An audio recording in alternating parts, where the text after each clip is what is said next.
All right, guys, what's going on? Oh man, I changed it to the wrong scene. Sorry about that. Let's do this. All right. Oh baby, how you all doing? Hopefully you're all doing well. Hopefully you're all as pumped as I am about tonight's game because this is season on the line type of stuff. All right, my name is Jason Joseph. This, of course, is Play-by-Play with JJ. Sixers and Knicks will be playing in Game 3 of this best-of-7 series tonight at 7:30 p.m. Eastern Time.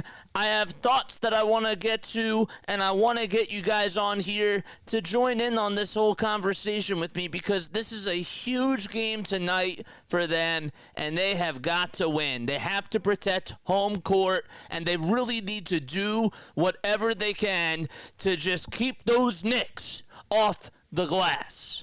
That's thing number one. And I will talk more about X's and O's and that type of stuff. But first, I just want to remind you guys to come on over here. And if you want to voice your opinions, all you got to do is just click this link. That's all you got to do, man. Just join in on the Discord server. If you guys have thoughts, if you guys want to come on and give me your thoughts before we get started. Tip-off is at 7:30 p.m. Eastern Time. We're going to take you all the way till tip-off. And, yes, so anyhow, the Sixers are taking on the New York Knicks in this best-of-7 series tonight at 7:30 p.m. Eastern Time. All right, 6:48 p.m. So I have a couple things that I want to get to first, okay? I need to focus. So let's be honest. I had a pod the other day that came out, and I got to just basically talk about what was on my mind after Game 2 occurred. This Knicks team has had the better team. Not by much, though. They've had the better role players that have executed, and they've gotten more production from their role players, and the Sixers tonight need to get that same thing. Now, the good news is that DeAnthony Melton is back. And that should be a very good thing for the Sixers, offensively speaking and defensively speaking as well. We know that he is one of the best, if not the best, perimeter defensive player that the Sixers have on this squad. And the fact that he's back from a defensive standpoint can really help out in regards to switching things up. If Jalen Brunson, for some reason, actually does have a good game tonight and he starts to get hot, well, DeAnthony Melton can guard him. If Josh Hart is getting open looks and he's knocking them down like he has been over the last 2 games or so, we can have some help on him as well. So we have more flexibility with DeAnthony Melton out there, and that is nice from a defensive standpoint. Offensively speaking, he's a guy that can just catch and shoot. Buddy Hield has not been performing up to expectations as of now, and it's been really frustrating just to watch him brick wide open threes and not sink his shots. And now you have DeAnthony Melton, who can do that. He can get hot at any point in time. Nick Batum, hopefully he steps up today. Hopefully Kyle Lowry has a really good performance tonight. I expect really big things from these role players tonight. And I also expect the big guys to step up, including Tyrese Maxey and Joel Embiid. So this Sixers team, in the last game that they played, okay, so they lost. They ended up losing that game. The final score of that was 111 to 104. Sorry, it was a 104 to 101. That was the last game that they played. And we all know what happened at the end of that whole debacle. They couldn't get offensive rebounds when they had to, and the refs made some very controversial calls, but the Sixers just could not get the job done. Embiid was a shell of himself in the second half and was not able to get rebounds because he's dealing with a lot of injuries, and he's had eye problems, and he's had knee problems, of course. Seriously, he's been through so much, and yet he still is giving it all in the gas tank. He really, really is. But we need a very good performance tonight from Joel and Tyrese Maxey, but we need the role players to step up. Absolutely. They need to be fighting for loose balls. They need to get the crowd on their side, and they need to start out strong. I want I want the Wells Fargo Center to explode tonight in that first quarter. That's what I want. I don't know about you, but that's how I feel. All right, and again, if you guys have any thoughts, if you guys want to come on here and talk to me, if you're like, JJ, I agree with what you said about the Anthony Melton, or I disagree about what you said about the Anthony Melton, I'm going to drop the link one more time because I want you guys to come on and I want to hear what y'all have to say. All right, so there we go. The link is right here. Again, if you're just popping on in, my name is Jason Joseph. This is Play by Play with JJ. Yeah, man, DeAnthony Melton could shut down anyone. Huge for the Sixers, 2 wins. Well, yeah. Huge for the Sixers to win tonight. I think 2 wins are coming, but that's just me. And I do believe that DeAnthony Melton is going to be a very big help for them. Dante DiVincenzo's been shooting the ball really well, too, and I like how DeAnthony Melton can also be flexible in guarding him. You know what I mean? So just having another athletic guard out there that can just match play with Josh Hart. I'm not saying that he's better than Josh Hart, but he can definitely make it harder for him. He can make it harder for Dante DiVincenzo, and if need be, they could put him on Brunson as well. So he's just another athletic defender that can do whatever he can, and that's really big. And I like that. Oubre needs to step up. And, man, I don't know if you guys heard with what TMZ just came out with before our pregame show, but apparently after Game 2, I found out on X, TMZ reported a story about how Kelly Oubre Jr. got involved in another car accident after Game 2. Now, he's okay. He's fine. But I find it very interesting how they had 2 days to report this, and they come out with it today. I haven't looked into the whole article yet, but that was a big piece of breaking news for him, and it just seemed like it was really bizarre. But he's okay. He's physically okay, and I'm sure that there's a lot more details about the story, but he is okay. From a basketball perspective, he is fine, and he's good to go. So he actually, according to NBA Central, they do a good job. They said that he reportedly, quote, ran through a red light and collided with a Hyundai Elantra, per TMZ. So, but anyhow, just wanted to make sure that I threw that out there because that was another big headline that we had coming into today's game. But we won't get into the details about that. But from a basketball perspective, he's okay. I will say that Nick Nurse needs to be on his A game tonight in regards to how he manages the lineups. There needs to be a time tonight where if Tobias Harris and Buddy Hield aren't giving you good quality minutes, the leash really needs to be short. There should not be any sort of leeway with that. Tobias was playing really good defense the last game. I give him credit for that. He did. He played very solid defense on Jalen Brunson and made it so difficult for him. But if he's not giving you offensive production and you're playing 4-on-5 basketball, why do you think the city had problems with Ben Simmons? Because he would play really good lockdown defense on Trae Young, but yet just didn't want to score. Same thing. I don't want to play 4-on-5 basketball, even if you are playing very good defense. You need to be giving me something, offensively speaking. You need to be aggressive. You need to go down to the rack, and you need to have those little post-up moves that he has when he's actually feeling really good. Those like turnaround, fadeaway jumpers that he has in the post. I would really like that. So, anyhow, but yes, and I want to get to some of your thoughts. We actually do have somebody that has just joined the Discord server, and I want to get to their call in just a little bit. I just wanted to read this really quickly. As Kelly, yep, agreed. Toby played good D, especially in the second half. He did, but I need more offensively speaking. And the Knicks are going to make their adjustments. They absolutely are. Tom Thibodeau is a very good head coach. He's a very hard-nosed guy. And it should be a very interesting matchup for sure. All right, let's get to our first caller on here. Let's get to my man, Man, Joe Soreski. Oh, he's the best. Shout out to Mr. Soreski. Oh, he's awesome. I'm gonna invite him to come on here and speak, and hopefully he picks up. Because if not, I will try to call him because I want to get him on. And just like I told you guys, if you guys want to come on here and if you want to give me your thoughts about this game, please let me know and just come on to the Discord server. That's all you got to do. It's not that hard, man. All right, so let's see if he picks up.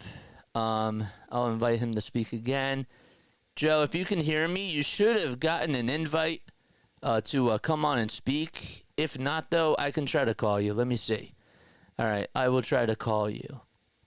I'm new to Discord. Say hi. No, that's not it.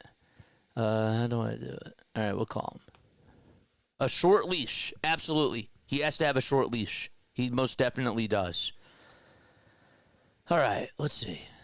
Let's see if he can come on. I want to see if I can get him on. All right, we'll try to call him. Hello? Hello. How are you, sir? Get the volume up, please. Hold on. Hold on. Let's try to figure this out. All right. I'm here with my finance director here. Oh, wait. You want to put the camera on? Yeah. Oh, wow. Oh, hello. How are you? What's going on? Good. Hold on a second. Here we go. You look good, sir. You look good. We got a bunch of Sixers fans up here in Goshen, New York right now, getting ready for this big game tonight. Oh, my gosh. What's his channel? What's your channel name? Play-by-play with JJ. Play-by-play with JJ. We are actually live. We're actually live right now, and you were on our live stream, so you got to say hi to the audience. Hello, Philadelphia. How you doing? We're all rooting for you up here in Goshen, New York. That's so awesome. Tony, say hello. Tony from Scranton. How you doing? Hi I'm trying there. to find. Tony's got the Scranton flu right now. He's a little under the weather, but he's rooting for the Sixers tonight. Oh, is he? He said Max, he's going to have a big game tonight. Isn't that right, Tony? Yes. Yeah, Max is going for 40. Yeah, we got all these New York Knicks fans here. We're going to get rid of them.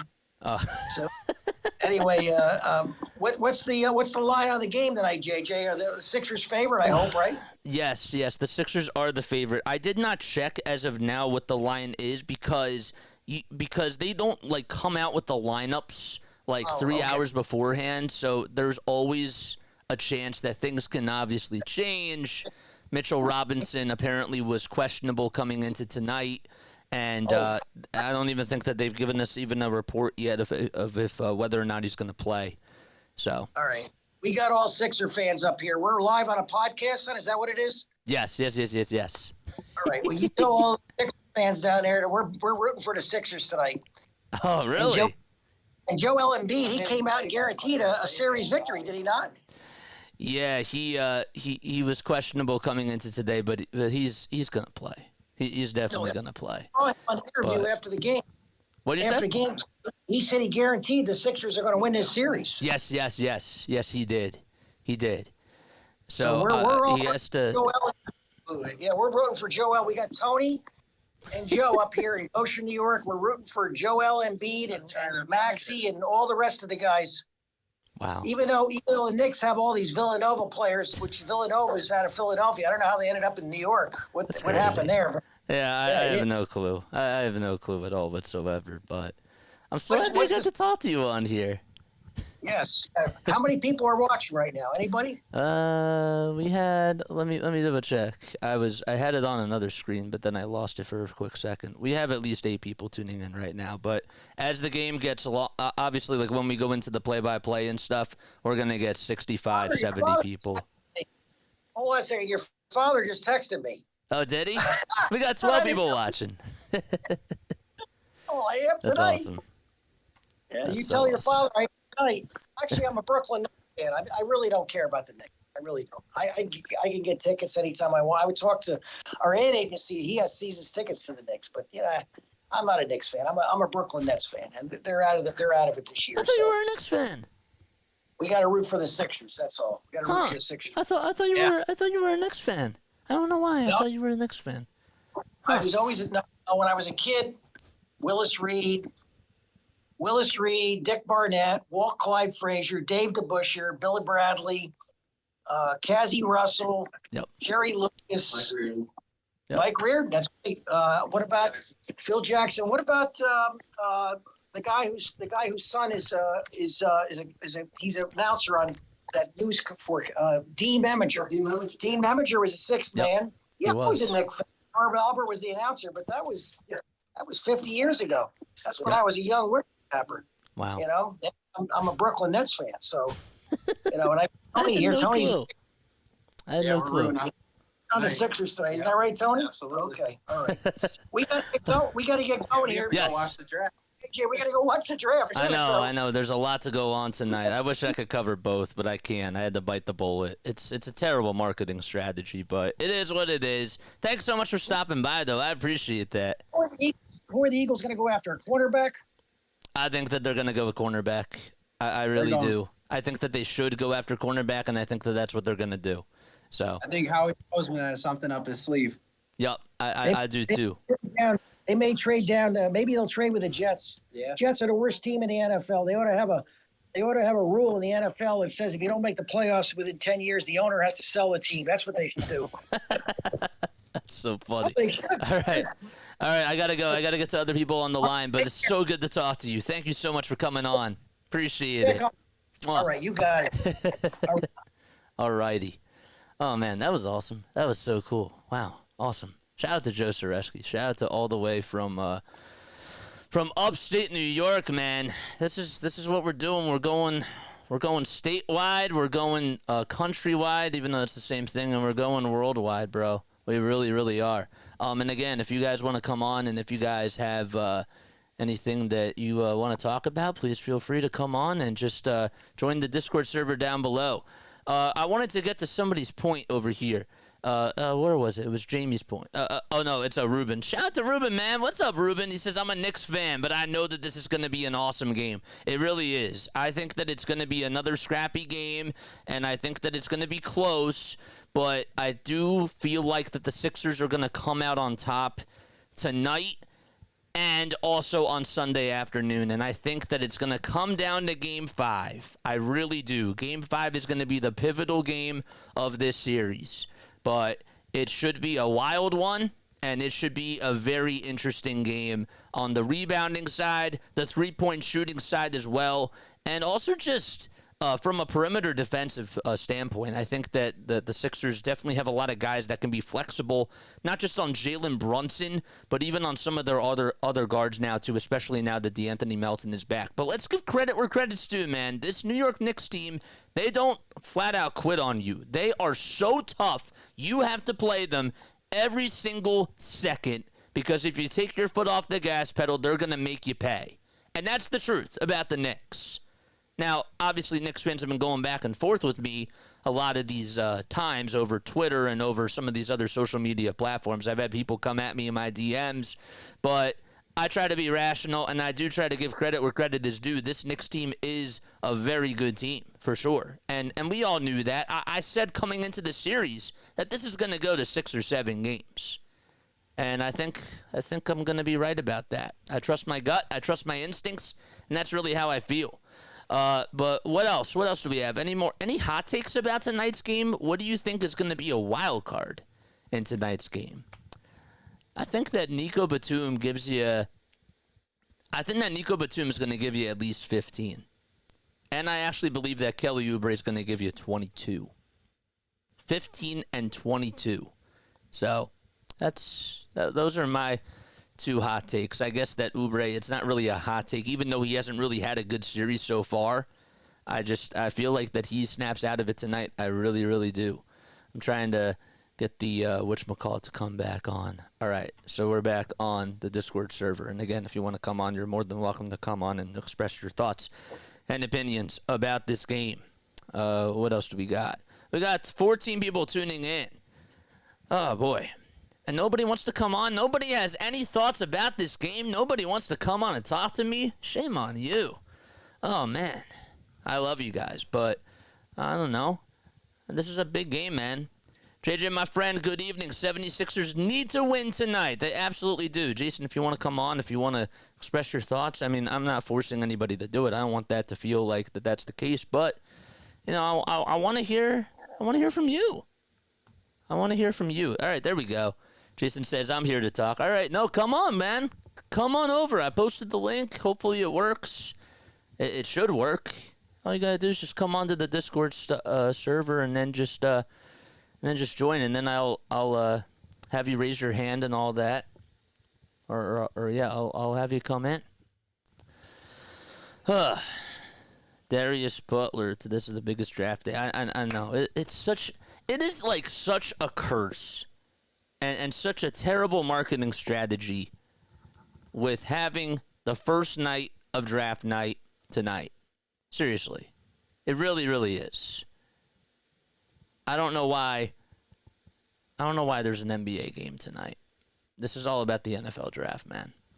But I had to do this, and the NBA put me in a tough spot, but I got to obviously cover the Sixers because it's, they're in a win-now mode.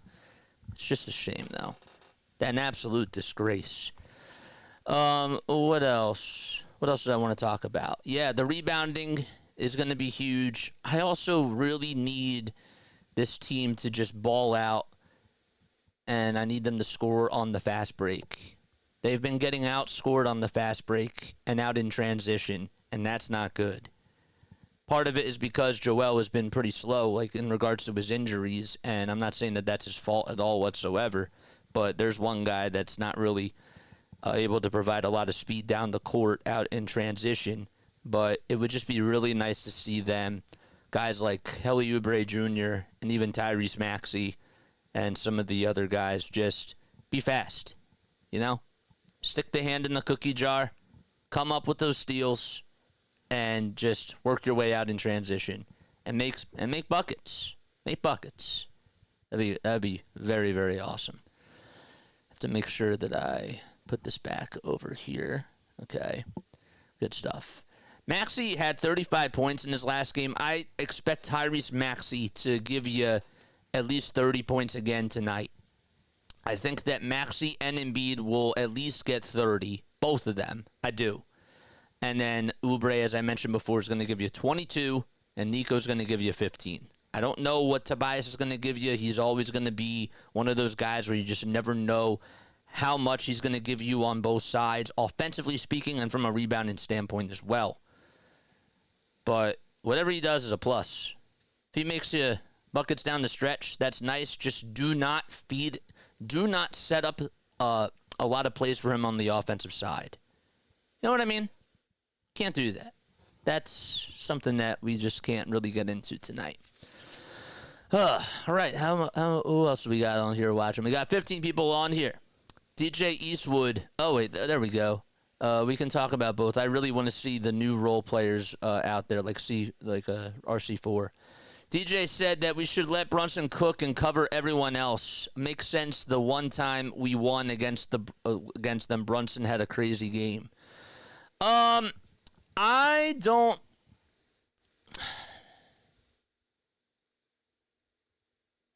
disagree. I disagree with that take. Because we've kept it so close over these two games just by taking Jalen Brunson out. And the reason why that we've lost, say what you want about the refs in game 2. Say what you want about all that. But our role players were literally being traumatized by their role players. Brunson has literally, in the last game, Jalen Brunson, okay, if we don't even include that 1-3 that he made at the end that just got the lucky bounce, like the quadruple doink or whatever, he went 1 for 8 from 3. Okay, 12 for 29 from the field overall. He was really 2 for 9 from 3 in that game. But you have held him to literally shooting, 8 for 26, and then you add that, 8 for 26 in the first game, 12 for 22 in the second game. If you do the math, that's 20 for 40 for 42? Is that correct? 20 for 42? 8 for 26. And, 8 for 26. 8 for 29. What the heck am I doing? 8 for 29 and 8 for 26. So that's 15 for 55. That's not good. That's not good. That's not good at all.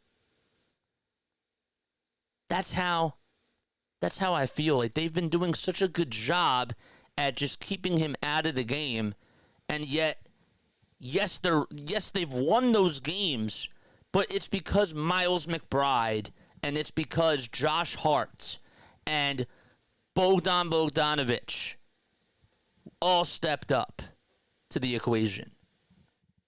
Bogdanovic had some big-time threes down the stretch. Miles McBride, 21 points in game one. He was 5 for 7 from downtown. And then they get DiVincenzo to step up. So I just feel like that they've had them on the ropes, but they just needed production out of their role players. And tonight I think we get that. So I'm not really for changing the game plan. Unless you're saying put DeAnthony Melton on Jalen Brunson. And even then I still wouldn't do that, you know. To me, that's not totally shutting him down, though. What do you mean? What do you mean? This man was shooting 8 for 29 from the field. And yet, you know what his field goal percentage is for the season? 48%. For 2 games. They have literally locked this guy up. And he's a 48% shooter from the field, statistically speaking. Now you're saying, well, maybe we should give him more looks and just have him go off and then just guard the teammates? No, I don't want to do that. Maybe it works, but I don't want him to get confidence. I don't feel good about that. I feel better with my superstars outperforming their superstars. And then just having our role players step up. But that's just me again. That's just me. Big game, though. Absolutely big game tonight. If you were to describe this game in one word tonight, coming into this match, what would that word be? Mine is pendulum. This is a pendulum type of a game for both teams. If we win, the Sixers have momentum on their side. If the Knicks win, it's all on their side too. The dude says bench. By the way, happy Passover, man. I did see your comment in the other stream, so I just wanted to make sure that I wish you a happy Passover as well. Hopefully you had a great Seder. Bench. Yes, I agree. I totally agree. So that would be great. Maxey to receive most improved player tonight. Philly crowd will be extra hot. Yep, and you know what that means? That means that the game's going to be even more delayed. That's exactly what that means, because the NBA never starts on time, and we're going to have more delays. I'm happy for Tyrese Maxey. My hot take is that he shouldn't have even won most improved player of the year, because I think that he should have won it last year. We all saw this coming. We all knew that Tyrese Maxey was going to be a stud this year with the way that he was growing his game even last year. Now, technically speaking, he's now more of a full-time ball handler, or they tried to do that, and he was getting more assists. But he's taken a step forward that way. But I just don't think that most improved player to me is when you make a very big jump from one year to the next. And while this year was a jump for Tyrese, last year was a leap. You understand what I mean? He should have won it last year. And I think Ja won it last year. And I didn't think that he deserved it, because even statistically speaking, this guy was averaging like 24 points or something along those lines. I don't have the stats in front of me, but I do know that it was in the 24-point range. Did he get more effective shooting-wise from the field? Yes. But I just don't think he deserved it last year. But congratulations to Maxey, because I am happy that he got an award, because he does deserve that. He's a great kid, and we all love him. We all love his passion. We all love what he does to provide things for the team, and how he can affect the game on so many different levels. So, all right. I'm going to make sure I take a sip of water because I'm starting to get a little bit hot. I'm ready for this game, man. I'm so ready for this game.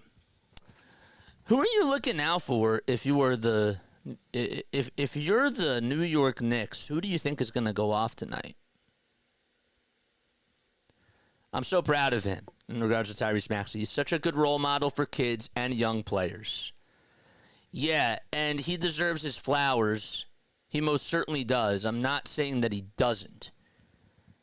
But I am hoping. Remember when Joel Embiid had the MVP during the middle of the Celtics series? And they literally made a whole celebration out of it. And Joel seeing Arthur, it kind of caused him to be unfocused. I am just praying. I'm not saying that Tyrese is not going to be focused, but I'm hoping that it doesn't have. I hope that it doesn't distract him. You know what I mean? Because those little things can mess with somebody's mentality. Bryce Harper, I remember a couple of it was last year in the Little League World Series Classic. You know, he was away from his kids for like 2 to 3 weeks or something like that. And he said in the booth when he was on the air, every time I think about them, it makes me cry because I want to spend time with them, but I got to focus. I got to focus on what I do. And that's the same thing in regards to tonight. I'm making that analogy because I need him to stay focused. And this is why I don't think that they should present awards like that before games like this. That's just my opinion, though. But Tyrese Maxey is the man, and I love Tyrese Maxey, and congratulations to him because he definitely does deserve an award. Anyway, better late than ever. To Maxey's the man, for sure. Absolutely. JJ, that's pretty much what Bro said on Gargano this morning. He said he didn't vote for Tyrese Maxey this year because he was so good last year. Numbers just up because Harden is gone. So much more opportunity. Well, it's not just that, but also from an eyeball perspective too. James Harden got way more attention than Tyrese Maxey did last year. To be fair, Harden was the second option in that offense that was run by Doc Rivers. And Tyrese Maxey was sort of that third guy that was just in the back. But yet people didn't take notice because he wasn't the primary ball handler and because everybody cared more about the narratives with James Harden and Joel Embiid. So obviously that plays a factor into it as well. And now he's getting more national attention. They had more national games this year. Joel Embiid, there were times where he was out, and Tyrese Maxey was the whole entire focus on the offensive side, and he got more eyeballs that way, even though we all knew how great Tyrese Maxey performed last year and the leaps and bounds that he's made. We expected him to take a step forward, but the national media has sort of caught up. That's the other thing about that, too, you know? So we have to make sure that we do that. Go Bird Gang! Thanks so much for the donation! Oh, that's so awesome, man. Thank you so much for donating. If you guys want to donate to the channel, you're more than welcome to do so by hitting that super chat button down below. Oh, you didn't have anything to say? Oh, man, I thought you were going to say something. But thank you so much. Shout out to you, man. Thank you so much for the super chat. You're the best, bro. Oh, good, Katie. How are you? Yes. All right. Yes, sir. Great points, JJ. Yeah, no, I'm just spitting facts, man. The other thing I think that's really important for us to talk about in regards to just this game is we talked about rebounding, we talked about passing, we talked a little bit about Nick Nurse. I need Paul Reed to do a very good job tonight on the glass. If the Sixers are getting out-rebounded tonight by Hardenstein, I don't even know if is Robinson playing. Does anybody know if Mitchell Robinson is playing? Because he was listed as questionable like an hour ago, and I couldn't find out whether or not he is playing or if he's in there or not. because I came on here, and I'm trying not to be distracted by my phone. But if they're getting out rebounded tonight, they need Paul Reed to be in the lineup at certain points. They need the Reed Embiid lineup. They do. And I hope that Nick Nurse does that to help them get rebounds. Maxey basically took the Sixers on his back this year. Yeah, but we saw that coming. You know what I mean? And he got more of the spotlight. But we knew what was going to come. We knew that he was a star in the making. Everybody else in the national media did not see that. I'm not saying everybody else. Let me rephrase that. The Chris Broussards, the Stephen A. Smiths, they all acknowledged that Tyrese Maxey was a great ball player and that he was a really good shooter. But guess what? This year, they see that he's taking more leaps and bounds and he's doing it on the national stage. That's the thing about it. I'm okay enjoying the holiday. It was Brew, by the way. Chris Broussard. Yep, I figured that's what he was saying. I figured that's what you were saying. Yep. I figured that. Bojan Bogdanovic. I feel like that he's going to get a lot of shots off tonight. He's just such a Sixers assassin. He really is. I don't know what it is. When he was with the Hawks, he just was doing really well. You know what he's shooting this year against the Sixers? I'll tell you what his percentage is from three this year. Against Philly. 60% from downtown. I'm not lying. He's averaging 16.5 points per game against the Sixers this season. He's the definition of a Sixers killer. Even over the last couple of years when he was on the Hawks and he played against us, he was dominant, man. He was dominant. All right, the lineups are out. So the Sixers have, well, let me take a picture of this really quickly. Mitchell Robinson's not in the starting lineup for them. So for the Sixers, it's Tyrese Maxey, Kyle Lowry, Kelly Oubre Jr., Tobias Harris, and Joel Embiid. And the Knicks lineup is Brunson, DiVincenzo, Hart, Anunoby, and Hardenstein. Interesting. So they're going to more of a forward lineup to start things off. Robinson is listed as day-to-day, so he's not playing tonight.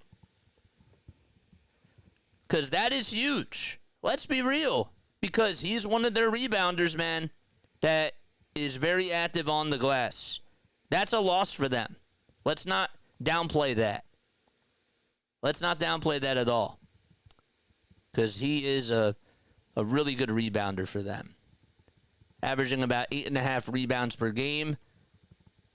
How many rebounds did he have in the last game? Like 12? How many rebounds did he have? He had 12 in the first game. He just had 4 in the second game. He played only in 18 minutes. But even still, he was pretty active on the glass. They got to box out Hardenstein. That's really more of the bigger focus, but that gives them less of a body. And I don't wish injury upon anybody or anything like that. But that's how it is, man. That's exactly how I feel. Push the algorithm and make sure that you guys hit the thumbs up button and hit that subscribe button as well. I am going to take a very quick step off, okay? I do want us to go give DJ Eastwood a shout-out because he is on here, and he, I guess, is not on Playback TV, or maybe he's doing a simulcast or whatever. But I would love us to give him a shout-out, and I would love us to give him some love because that would be very awesome. Let me try to find his link as I do that right now. Run it back, Philly, because this guy is the man. He really is. Shout out to DJ, shout out to RB, shout out to all those guys, man. There's doing a scoreboard watch along, so we're going to copy and paste this link down below, and we're going to go see him, man. We're going to go see DJ. My guy says one more thing. One more thing. What's the one more thing? Oh, I have to share this way. Copy, and then we'll paste it right there. All right, so that's DJ's link. One more thing towards the game tonight, the offense in the last 2 games was very lazy and slow. Players didn't move enough. Not enough. Yeah, it kind of reminded me a little bit. That's a good point that you bring up, because a lot of the times there was not a lot of ball movement. Now, part of that is because the Knicks played very good zone defense at times, which we really haven't seen a lot this season. But they were really attacking on all cylinders on the off-ball screens that the Sixers were setting, and they were able to just break through and just play good man-to-man defense. They would switch it up. They would go man-to-man, and then they would go back to the zone. And when they did go man-to-man, the Sixers weren't really moving the ball as fluidly as they have been all season long. So, yeah, it's a good point. They definitely need to do a good job at that tonight, for sure. All right, I will be right back in just a few moments. Don't go anywhere. Let's go say hi to DJ, man, and let's go just give him a shout-out. All right, see you soon.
All right, we're back. We're back on here. Hopefully you're all doing well and having yourselves a fantastic, most beautiful, fantabulous evening so far. All right, man. Shout out to you guys for being here. Appreciate you all so much. This is Play-by-Play with JJ.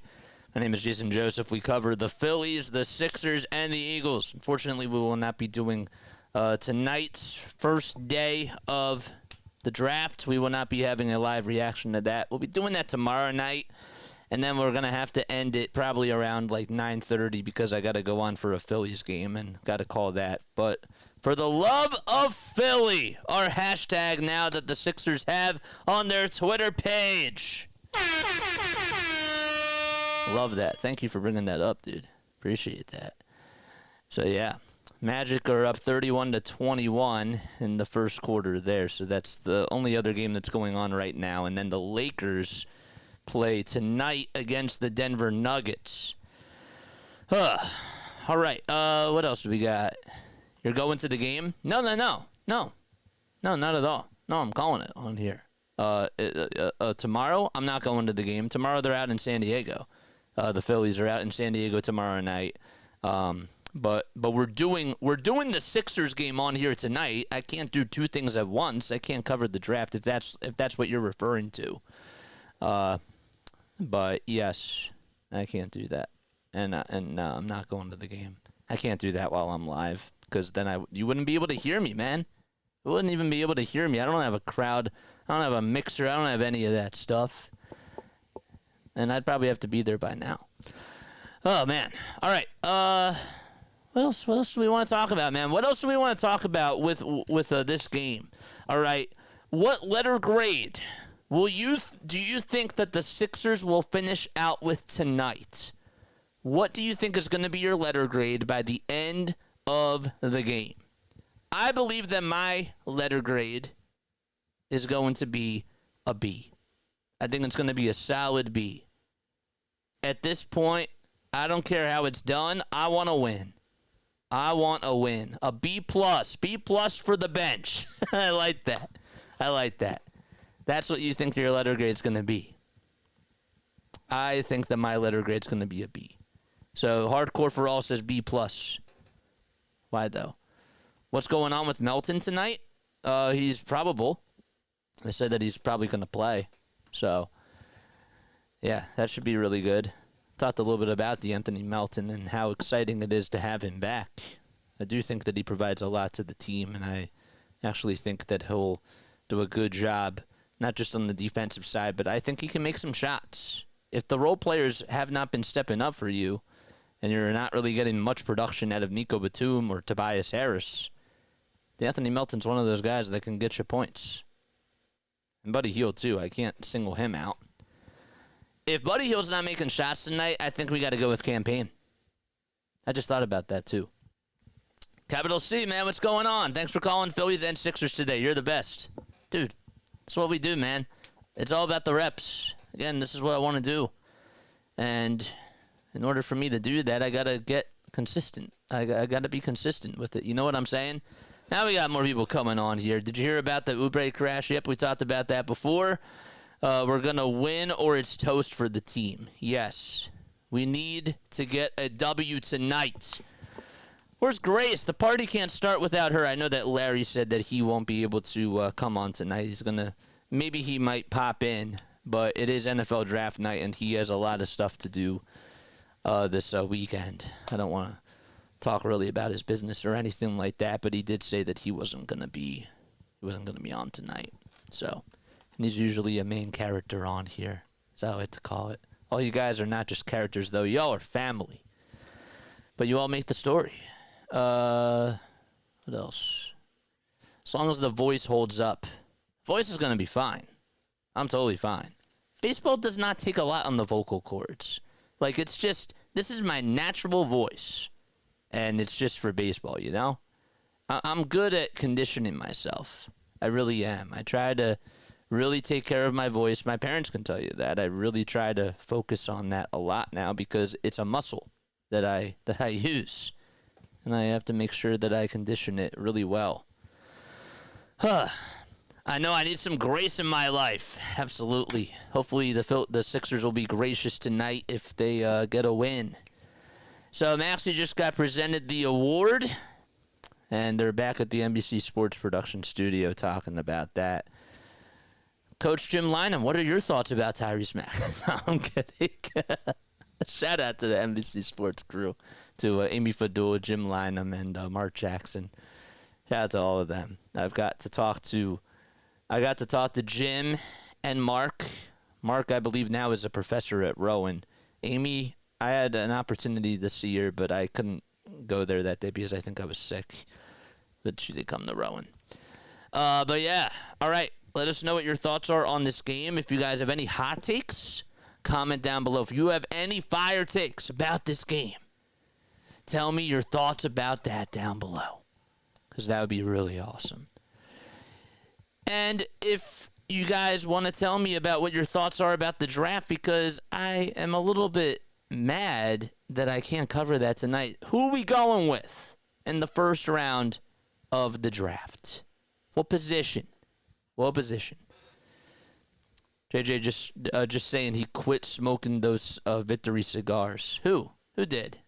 JJ just saying he quit smoking those Victory cigars. Okay, I understand. I understand what you're saying. Nah, I don't really smoke, man. I'm really not much of a smoker. It is packed tonight at the Wells Fargo Center, and they're just going into break, and they should be back in action in just a little bit. Yep, tonight is the first night of draft night, so that starts at 8 o'clock, and the Sixers are on. What was I going to do? Oh, yeah, we're going to talk about the lineups. So, again, for the Sixers have Joel Embiid, Tyrese Maxey, Tobias Harris, Kelly Oubre Jr., and Kyle Lowry out there as their starters. And then for the Knicks, it's Brunson, DiVincenzo, Hart, Anunoby, and Hardenstein. All right, so those are the lineups for tonight's game. Let's look at the crew chief for tonight's game, shall we? Because that is honestly becoming more of a thing now, where we have to kind of look out for those types of things. Zach Zarba, who's number 15, he's the crew chief for tonight. And then it's James Williams, who's the referee, and Kevin Cutler is the umpire. The alternate is Derek Collins, and at the replay center, it's Mitchell Irvin and Aaron Smith. So those are some other things to keep your eye out on as well in regards to the referees. Let's see. They'll pick Bronny. Well, just joking. They'll pick Bronny. No, it's the NFL draft, not the NBA draft. But yes, imagine. I kind of want a cornerback. Won't be mad with a lineman or on either side. Or forbid a first-round linebacker. Yeah. I'm hearing corner is what Howie's going to do. I think nickel is a very big area that they really should address. And I understand that he has not really, that the Eagles have not drafted a corner literally that high in how many years? Like over 30 years? I thought I saw that as a stat. Let's see. Instead of after hours, leave it unplugged and open settings to adjust. No, I don't want to restart my computer. No, please don't. Don't do that. Okay, good. Yes, but I think we got to go with corner. I do. I think we got to go with corner. Linebacker, to be honest, I really haven't been looking at. I haven't had time to really look and see like who was, to try out some of these mock drafts. I did listen to RB the other day. Shout out to him. He did a pod with Philly Mike, and they started talking about what's going to happen tonight. And I listened to it, and I got a lot of insight from them. But I still haven't really been able to actually sit down and focus on, which players would fit the system for what the Eagles need. And also on top of that, how he could make a move, right? How he could make a trade. This is what he does on draft night. He can make trades, and he can obviously work up in the draft class. We don't know about that either. Patrick Surtain, I thought, was an interesting name that I heard today on 97.5 The Fanatic, if they could get him and make a trade in tonight's draft. Obviously, Surtain in the NFL, but that would be also interesting as well. He plays for the Denver Broncos. He's 24 years old, and he has a lot of potential. What else do we got? 20 years they haven't. 20 years, man. 20 years. Now, I don't know, but Sheldon and Little were homegrown, and I think first or second round definitely wasn't top first round, though. All right, well, keep me updated with what happens in the draft tonight. Please comment down below and keep us up to date. All right, so the Sixers, again, we're about ready to get underway at 7:43 p.m. Eastern Time. And their starters, Oubre, Harris, Embiid, Lowry, and Maxey for the Philadelphia 76ers. It is packed at the WFC. Not one seat empty in the house. It's that packed. Everybody's standing on their feet. There's people in the aisles I see that are just standing there. That's how packed it is in Philadelphia. All right, so we got tip-off coming up in just a few seconds. Again, the refs for tonight, it's Zach Zarba, James Williams, and Kevin Cutler, and the alternate is Derek Collins. All right, so we're ready to get underway. The Sixers are in their blue and white uniforms, their home uniforms, and the Knicks are in their white and orange uniforms. And Embiid goes up against Hardenstein, and the tip-off is good, and that's going to go the Sixers' way. So they go from right to left. Maxey down low to Joel Embiid, taking on Hardenstein. He wants to take him to Septa, puts it up, and he puts it in! Just got it through traffic, and Joel Embiid, rocking the afro, able to get things started with the Sixers as he gets a bang. Brunson being guarded heavily by Oubre, and he'll dribble, hand it off to Dante DiVincenzo, who had himself a big-time three-pointer in the last game. Shout out to also DFJ Hoops for stepping up for us in the last game that we were not able to do. Brunson misses a two, and Maxey snipes the rebound off of his miss as the Sixers again work from right to left. Oubre back to Lowry. Lowry back to Maxey. Good ball movement by the Sixers. Embiid gets it on the block, tries to find Oubre, and Harris comes up with it. Almost a bad pass. Harris for a runner. Yes! 4-0 start for Philadelphia, and this is what you want from the Philadelphia 76ers. All right. Brunson gets it back over on the near wing, hands it off to Anunoby for three. Connects. A near corner three by OG Anunoby, and the Knicks are on the board now. OG averaging 14.5 points per game this regular season, along with 4 rebounds and 2.1 assists as well. Embiid gets it on the block, and he dribbles around the timeline. Almost got the ball knocked loose, and a foul called on Isaiah Hardenstein. 7 seconds were left on the shot clock, and Embiid's going to go to the charity stripe to shoot a pair of free throws. Glad the afro is back. Thank you for letting me know I'm serious about that. I know. Yep. The one thing that we're trying to do is be a little bit more descriptive, and that's why we do a radio play-by-play call, but we got to paint the picture for you guys. First foul shot is in for Embiid. He's wearing his, I couldn't tell what color the shoes were. Now they don't show it. There's Nick Nurse over on the sidelines, sitting next to the coaching staff. First foul shot was good, and the second one, he knocks that one down as well. It's 6-3 Philadelphia. Knicks lead the series 2-0, and the Sixers are looking to get the pendulum to swing in their direction. DiVincenzo, former Wildcat, hands it off to Anunoby, who goes down low, lost the ball, comes back up with it, hands it off to Hardenstein with a floater. You can't leave him wide open. And he is able to knock it down with a left-handed teardrop, and he's just so good at that. 6-5 Sixers. They're only up by 1. Maxey dribbles around the screen, lets it fly, and can't connect. It was a little short. DiVincenzo off to the races, gets the rebound, goes down low. Eurostep handoff to Hardenstein again for a runner. Yes.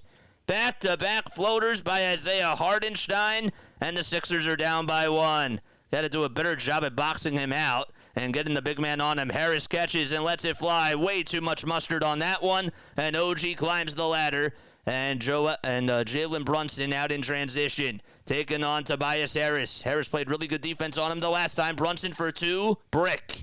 Embiid with the board. Sixers trail by 1. Embiid dribbles up the court, and he steps in, or thought about taking the 3. They swing it around the timeline. Maxey gets it on the near corner, goes down low to the short corner, and a dribble handoff again. It goes all the way back outside to Lowry. 8 seconds left on the shot clock. Tobias Harris being double-teamed all over on the block. Step back, fadeaway jumper, no good. Tobias could not create his own shot. Josh Hart got the board. Brunson steps into a three-pointer on the near corner, bullseye. And Brunson gives a little salute to the fans as he hears the boos. It's 10-6 New York. Sixers started off strong, and it's been a 10-2 run ever since they took a 4-0 lead. Got to get back on the defensive side and play better there. Oubre goes downhill and throws it down with authority. Well, he answers back with a dunk. And that definitely lifts the crowd up and their spirits up. Brunson, three-pointer, no good. It hits off the back of the backboard, and it's marked out of bounds. And Sixers ball. 8:23 to go in quarter number 1. And Kelly Oubre Jr., how about that dunk on the other side? Jalen Brunson hits a 3, and Oubre's like, nope, this is my house. And we got to definitely get ourselves back into the series, and I got to do what I got to do. Embiid hands it off to Oubre over at the three-point line. Oubre steps into a three-pointer. Bang! 5 straight points for Kelly Oubre, and that's the spark plug that the Sixers need. Bad job by, I couldn't tell if it was Brunson or Hardenstein that could not stay on him, but they did not do so, and they just let him shoot a wide-open 3. You can't do that. DiVincenzo layup off the mark. Good contest by Joel Embiid. Lowry with a 3-on-2. Pass back out to Maxey. Maxey goes downhill. He's off to the races. No. Harris follow through. Yes!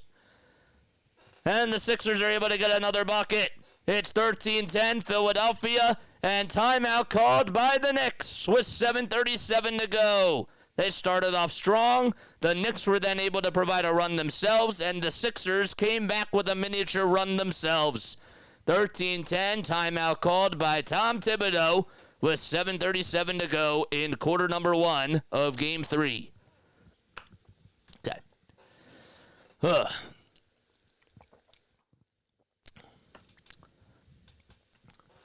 Maxey 3 points. Yep. All right. What else do we got going on? The Magic are up 50-34. I was thinking that maybe that the Cavs would sweep them. But yeah, man. All right, we got 26 lovely people on here watching. If you are tuning in on Facebook or if you are watching on any other social media platform, I would really appreciate it if you hit that follow button and come on over to either YouTube, if you can, or just follow me on there, for sure. You guys are more than welcome to do that. My name is Jason Joseph. This is Play-by-Play with JJ. That was weird. That was a weird sequence of events. I thought that they were going to start a little bit more hot, but Embiid got things started. That was nice. Made a couple of free throws, and then they just allowed a couple of bad shots. The one by OG Anunoby was just a wide open 3. But I did like how Tobias Harris was able to follow back up off of Maxey's missed shot, and he was there to, be his rescuer, if that makes sense. He was there as a backup if he needed help. So he was the trailing offensive player, so that was nice. It's going to be a wild game. I'm kind of nervous, but we'll see what happens. Lowry is so tiny. Vicky says Maxey 3 points. Yep. They started hot in the last 2 games, and we both know how it ended. Yes. That's why you got to play all 48 minutes, man. And that's a really good way to put it, because we just got to wait until the buzzer sounds, the final buzzer at the end of the game. I'm going to be so happy. I'm going to be relieved if we see 2-1 by the end of tonight. And if we get to play the song. If we play the song, it's a relief, you know? So that's good.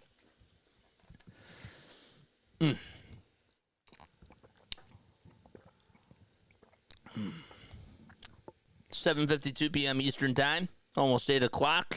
The name is Jason Joseph, and this, of course, is Play-by-Play with JJ. Hit the thumbs up button. Hit that subscribe button. Let's see. They're showing Most Improved Player of the Year of 2020 to 2021. These were all guys that played under Nick Nurse. Pascal Siakam did that, and they were also showing Scotty Barnes, how he won Rookie of the Year after Siakam won Most Improved Player of the Year, and now Tyrese Maxey, who was under his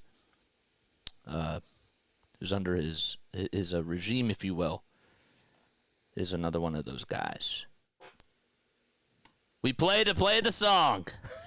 You play to win the game. I love that. Hart gets a wide open three-pointer, can't connect. Oubre got the rebound, and the Sixers hit the ball back. Lowry steps into a three-pointer, trying to show him how it's done. No. Offensive board by Oubre. Oubre able to go down low, finds Embiid for three, and that's a brick. Way too strong. Brunson thought that maybe Kelly traveled. That was not the case, though. Josh Hart being guarded by Kyle Lowry once more. And the Sixers trying to play defense. DiVincenzo goes up with a two, and he gets fouled. That was a interesting foul there that was caused by the Sixers. They definitely did some poor they had a lack of execution on the defensive side because Oubre, I think that was supposed to be his man. DiVincenzo tried to cut back door and was able to just go down low, and he tried to make a reverse layup and just couldn't do so, so there's a foul. Final score predictions. What are your final score predictions on this game? With 6:59 to go in the first quarter. Tyrese Maxey is going to take a very quick seat. The shooting foul was called on Kyle Lowry. My final score prediction is 108 to 92 Sixers. 108 to 92 Sixers. I think that the Sixers take care of business tonight, and they win with ease. Joel over 31.5 points is top 20 Louisiana. What's going on? Thanks so much for stopping by. Appreciate that. I think that they're going to review to see if this is a flagrant foul or if it's just a shooting foul because Lowry did make contact with Dante DiVincenzo's head, and he slapped him right near the eye. So let's see what they rule here. Should be interesting. Both, or two of the four refs are over at the scorer's table trying to talk to the NBA Replay Center. 102 to 99 is your final score prediction. CA from PA. 112-106. Both of these are Sixers wins. Okay? You guys think it's going to be close? I don't think it's going to be close. I think that the Sixers are going to keep it close for 3 quarters, and then the fourth quarter comes and they'll just take over.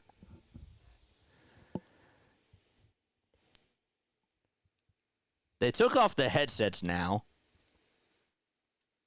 and they're going to make a call here. I'm trying to figure out what the ruling is. So I think it's just a common foul. Is that what the call is?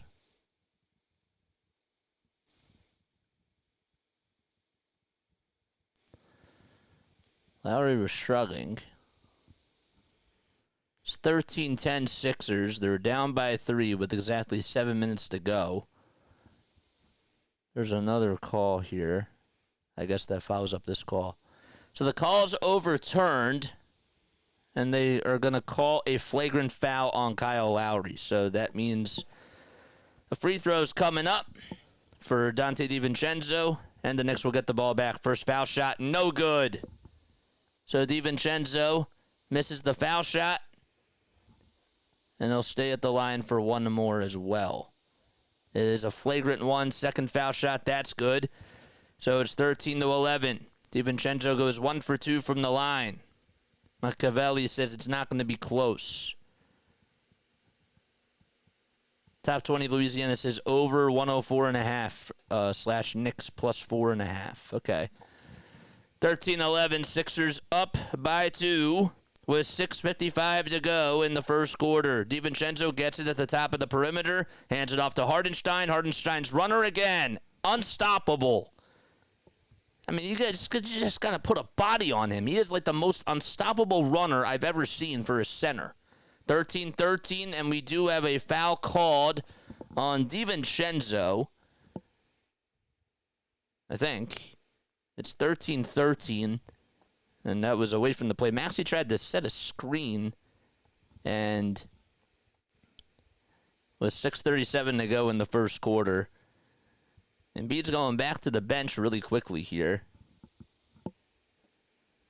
I'm just trying to see here.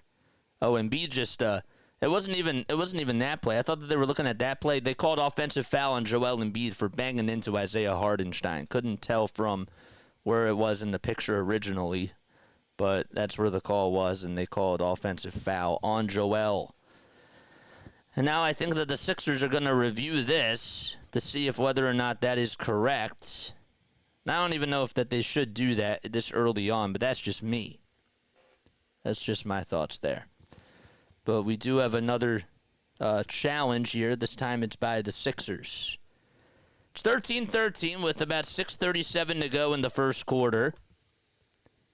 And the Sixers team, if we just talk about them a little bit more, Tobias Harris had 7 points in the first game of this series and really struggled shooting-wise. He was 1 for 4 from 3.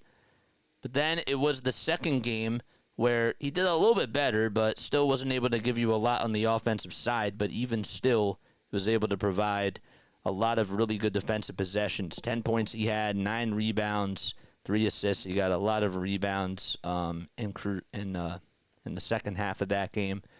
I thought they did a much better job defensively, too.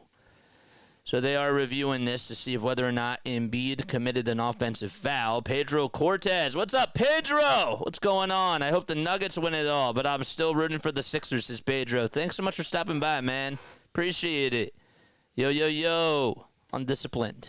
Undisciplined is the word right now that you would use to describe this team. I don't think that that's a bad word at all whatsoever. Nothing that's bad at all. So they're still looking at this. I don't know why it's taking them this long. Nick Nurse gets it's not really a free timeout, is it? All right, so they roll it as an offensive foul on Joel, and that's what I thought. I'm not really surprised. And Embiid gets called for a turnover. All right. Embiid wants to get an explanation, and he looks over at one of the refs saying, how did I get a call there? He did knock him right into the wickets. Didn't realize that at first. Honestly, I figured I'm not really surprised. That kind of was Joel's fault. DiVincenzo will hand it off to Hardenstein, and OG Anunoby will get the ball back. Lots of ball movement here for the Knicks. Brunson over at the top of the perimeter. Bouncer back to Hart. Hart to Hardenstein. 8 seconds left on the shot clock. A dribble handoff again to DiVincenzo with an elbow jumper. Too strong. Embiid got the rebound and was set. It got right into the breadbasket. Oubre on the far side in Sixers zone. Oubre again conducting the traffic. 6 minutes to go in the first quarter. We're almost halfway done. Embiid gets the lob pass in the interior and a foul immediately called on Isaiah Hardenstein. Well, the one thing you got to do is if Hardenstein is making floaters at this rate, I mean, you got to get him into foul trouble. There's just no doubt about it. And that time he was able to do so. Mitchell Robinson's not out there tonight for them. So you really need to make sure, because he's going to be playing a lot of minutes, you would expect that he's going to get into some foul trouble. So he comes out, Hardenstein, and it's a personal foul. So it was not in the act of shooting. And Lowry will try to inbound it here for Philadelphia. Gives it up all the way to Tobias Harris over on the far wing. Harris back to Oubre over in between the circles. Sixers again go from right to left. Oubre throws it away. Anunoby comes up with a steal. And Anunoby solos it out in transition. It's 15-13. The Knicks up by 2. Harris to Maxey.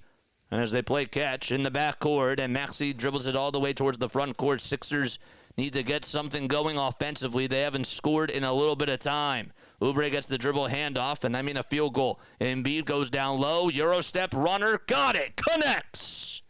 And a tie game at 15 apiece. So that's the first basket that's been made by the Sixers. Or the first field goal, I should say, that's been made by the Sixers in about 2 minutes. Last time that they made a field goal was Tobias Harris, who did it at the 7:43-minute mark. Knicks answering back with a 2. And that time, as it's an 18-15 game, Josh Hart able to hit a trifecta from downtown.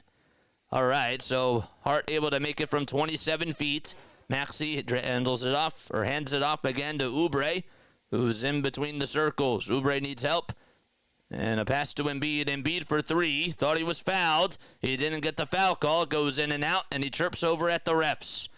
Got to get back, though, on the defensive side, and he did. Hart, again, down low. I thought Harris could have intercepted that, but Anunoby comes up with it. Robinson, who is actually in the game, goes up for a 2, and he's fouled. Mitchell Robinson is coming off the bench. They said that he was day-to-day. Huh. Said he was day-to-day. When did they rule him in? They did not do that. Embiid and Anunoby are having some words with each other, and now people have to be separated. Tensions are pretty high here. Embiid being held back by Zach Zarba, who's number 15, and we have some back-and-forth chirpiness, and that's something that you will have to see. Let's see again. Anunoby tried to go up with a shot. The ball was slapped, or almost slapped out of Anunoby's hand. And then Embiid just tried to grab Mitchell Robinson right at the knees. And we go back to the bench, and I guess time is called again to evaluate what's going to happen with this whole excursion here. That makes it 18-15.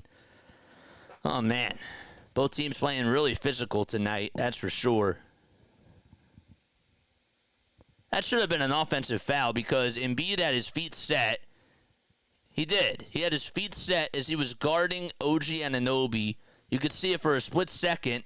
DiVincenzo having some words now with Joel Embiid, and that's what had to be separated before.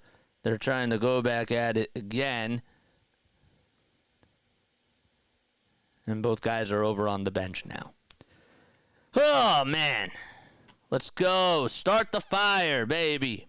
I believe you were right, JJ. Maxey's not in the game at all. Told you he needs to be more explosive down low. Vince, what's up, Vince? What is up, man? So Embiid gets called for a shooting foul. 2 personal fouls, and he also gets a flagrant 1 called on him as well. Come on, man. Really? It's a flagrant 1. Mitchell Robinson's going to go to the line, and he misses the first one. Embiid's still trying to get an explanation from James Williams. And Robinson going to shoot the free throw. So he missed the first one. And the second foul shot coming up. I mean, you can't just grab a guy by the knees, but there should have definitely been an offensive foul called. There should have been. There should have been an offensive foul called on OG Anunoby. Second free throw by Robinson. No good. So the Knicks still have the ball. It's like nothing happened, but Embiid certainly does have to be careful. We got a flagrant 1 called on him. Buddy Hield's going to enter in for Tobias Harris. Need to have a good outing from him, and Nico Batum will step in for Buddy Hield comes in for the Sixers. It's for Kyle Lowry, and Nico Batum comes in for Tobias Harris. The refs have no shame. Chicken all around. That's all it is, man. All right, so DiVincenzo again dribbles over towards the left, finds Anunoby down low, 2-point shot, brick, won't go. Oubre can't hold on to the rebound, and now, he held on to it for a quick second. Hart knocked it loose, though. It's stolen back by DiVincenzo, and DiVincenzo lost the ball. Oubre comes up with it down low, and Oubre slams it home. He just lost it. It dribbled off of his left foot. A lot of scrappy basketball. And the Sixers will certainly take that. DiVincenzo hears it from the fans. Just the first turnover tonight by New York. That was just a matchup of errors there.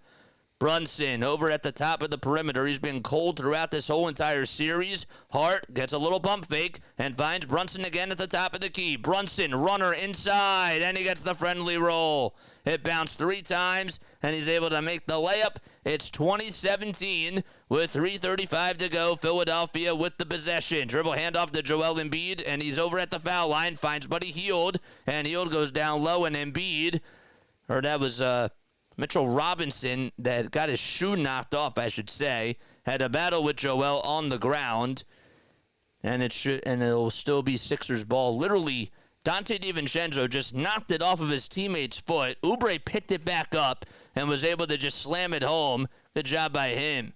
And then Embiid got the ball knocked loose, and he ended up getting Mitchell Robinson's shoe to come off because there was a physical battle down low on the ground. All right, Miles McBride will step on in for the New York Knicks, and the Sixers have the ball once again. 3:31 left to go in the first quarter. Batum will inbound it here for the Sixers. A dribble handoff to Joel Embiid, and Embiid hands it off to Maxey over at the top of the perimeter. Oubre's three-pointer off the mark. Rebound by the Knicks. The Sixers not shooting pretty well from 3 so far. Oubre, that's his first missed 3 of the game. He made a 3 earlier. Down low is Robinson. Hield knocks it loose. It's stolen away by Tyrese Maxey. That was a mismatch. Buddy Hield able to come up with it. Maxey teardrop floater inside, and he's fouled. He did not make the layup. He'll go to the line to shoot 2 free throws. The kid that won Most Improved Player of the Year is going to go to the charity stripe to try to make it a 1-point game. How about the defense by Buddy Hield as he just stripped it away from Mitchell Robinson, who was underneath the basket. This is a guy that's about 7-8 inches taller than him, and just good job by Buddy to just be aggressive. He's not the best defender, but that play deserves kudos for sure. Maxey's at the charity stripe, and he knocks down the first foul shot. So Maxey averaging about 34 points per game throughout this series. Josh Hart averaging about 21.5 points per game. Maxey is shooting 40% from 3, and Josh Hart is shooting 53.5% from 3, which is absolutely wild. Second free throw on the money for Tyrese as he makes it rain. 2019, Philadelphia down by 1. Brunson dribbles around the timeline and finds Hart, and Hart with an alley-oop pass to Robinson, who throws it down. Josh Hart being a facilitator, all started by Jalen Brunson, who gets the hockey assist. Sixers down by a trace. Reed gets the ball down low. Nice play by Oubre as he razzles and dazzles, and Paul Reed shines. Got the dunk to go, 22-21. Embiid out of the game right now. Reed trying to play solid defense over Brunson, and Brunson has his way. Finger roll finish with some ballet moves and fancy schmancy moves as well. 24-21. Reed sets a screen for a Maxey. Maxey lets it fly from downtown. Yes! Oh, yes, baby! Tie game at 24 points. Sixers only shooting 25% from 3. Ball gets knocked loose by McBride, and Oubre comes up with the steal in the Sixers' backcourt. Maxey dribbles it into the front court as the Sixers go from right to left again. Maxey on the near wing, teardrop runner. That shot's up. It's blocked by Robinson. Offensive board by Reed. Three-pointer off the mark. And Reed tried to fight for the rebound. Josh Hart got it. And it's still, they're going to say that Hart was marked out of bounds, and the Sixers will get the ball back. How about that sequence of events? First, the dunk, and the nice play by Oubre as he just was able to pass it down low to Paul Reed, who got a wide-open dunk. And then you have the big 3 by Tyrese Maxey and the steal that led to that offensive possession by Kelly Oubre Jr. So a timeout called by Philadelphia with about 1:48 remaining in quarter number 1. Just wish that Buddy would just start making threes, man. That's all I wish, bro. I just need Buddy to make shots. But I have to give him credit. He had a nice defensive possession.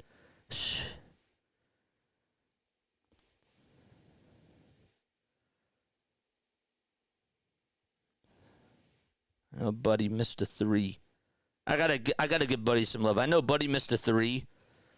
But can we just acknowledge that nice defensive possession? Acknowledge that strip on Mitchell Robinson. Strip on Mitchell Robinson.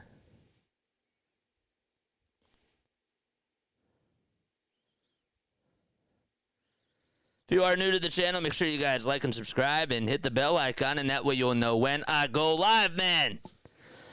The name is Jason Joseph, and this, of course, is Play-by-Play with JJ. All right. For the love of Philly, that's the hashtag. All right. Nice. It's 8:12 p.m. Eastern Time. How we doing with the NFL draft so far? Anybody keeping track with what's going on right now? The refs have no shame. Nope, they don't. They don't. Chicken all around.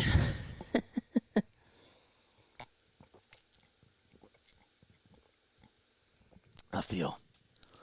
Just started, says Justin. Still short leash on... Yeah, you got to keep a short leash on him, man. I agree. I do agree with that.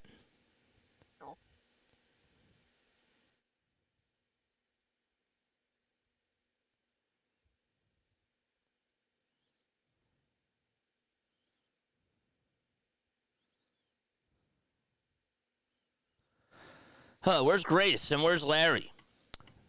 Larry is not going to be available tonight. He has some stuff to do. He may stop by, but he's probably not going to be here for long. And Grace, I don't know where she is. I have no idea where she is. All right. If you guys are tuning in on any other social media platform, please make sure that you type in Play-by-Play with JJ on YouTube and follow us on the Play-by-Plays here. A.J. Brown just signed a 3-year extension with the Eagles? Really? Right now? Right now? Really? Sources confirmed that, yep, he's signing a 3-year, $96 million extension. And he's under contract with the Eagles now for the next 6 seasons. Wow. John Clark. Wow, John Clark reported it. That's incredible. Hopefully he gets a ring, man. All right. So, the Sixers are tied 24-24 with 1:48 to go in the first quarter. Batum gets the inbound pass. It's Nico, Hield, Reed, Maxey, and Oubre. Hield goes down low, tries to get a layup and can't get it. Brunson played good defense, and Buddy Hield cannot buy a bucket. We're still tied at 24. Hart goes downstairs and hands it off or passes it back out to Mitchell Robinson at the top of the perimeter. They tried to play a game of hot potato. Brunson, floater inside. Actually, it was a pass to Robinson, and they'll kick it out to Josh Hart at the top of the key. 5 on the shot clock. Hart step back, 2-point shot in the face of Oubre. No, and Batum got the board. Robinson went falling down. Nico Batum said, get out of my way. I'm going to get a rebound. He sets a screen for Maxey. Euro-step runner inside. Oh, it's no good. And Robinson able to catch his miss. Reed, I thought maybe he had a rebound down there. McBride for 3. Bang! Miles McBride, they call him Deuce for a reason, as he's able to give the Knicks the lead. Deuce McBride able to come up with a big-time 3. It's 27-24, Knicks up by a trace. Oubre gets into rhythm, puts up a 3 again. Way too strong offensive board by Reed. Back out to Maxey. Maxey, teardrop, rower, hiss!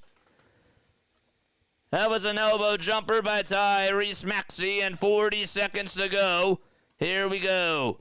In this first quarter, Sixers have had 4 offensive rebounds. Knicks have had none. Brunson gets fouled by Reed. It was not in the act of shooting. That took about 2.6 seconds left off the clock, the game clock, that is.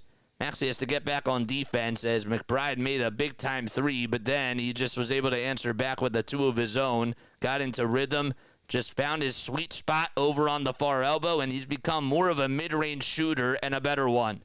Buddy Hield's going to go over to the bench, and Tobias Harris comes back in for the Sixers. The lineup, it's Maxey, Oubre, Reed, Harris, and Batum. Ball over at the foul line. Brunson, runner, got the friendly bounce. Lots of physicality. And Maxey gets up, Oubre is able to get the inbound. It's 29-26. The Philadelphia 76ers are just down by 3. 5 seconds separating the shot clock from the game clock. 12 seconds to go on the shot clock. Oubre with the ball at the logo. Gets a screen set by Maxey. Goes downhill. Runners up. And he's fouled by McBride. 2 free throws coming up for Kelly Oubre Jr. That is wild. So Kelly will head on over to the foul line, and he'll shoot some free throws here for the Sixers. First foul shot is up, and that's nothing but net. Oubre averaging 15.5 points per game this season, along with 5 rebounds. Against the Knicks overall, he's shooting 42% from the field and just 33.5% from 3.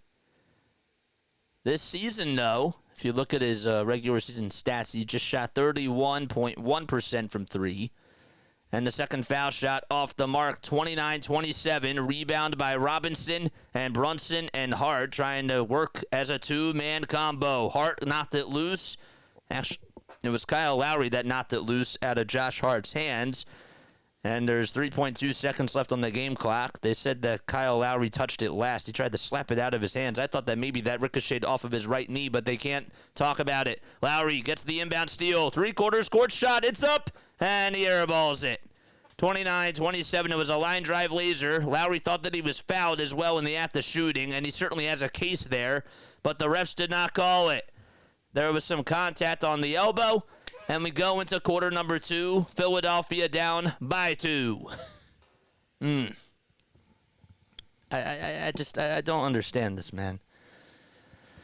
And I'm not one to like complain about referees. I'm really not. I'm really not that guy. But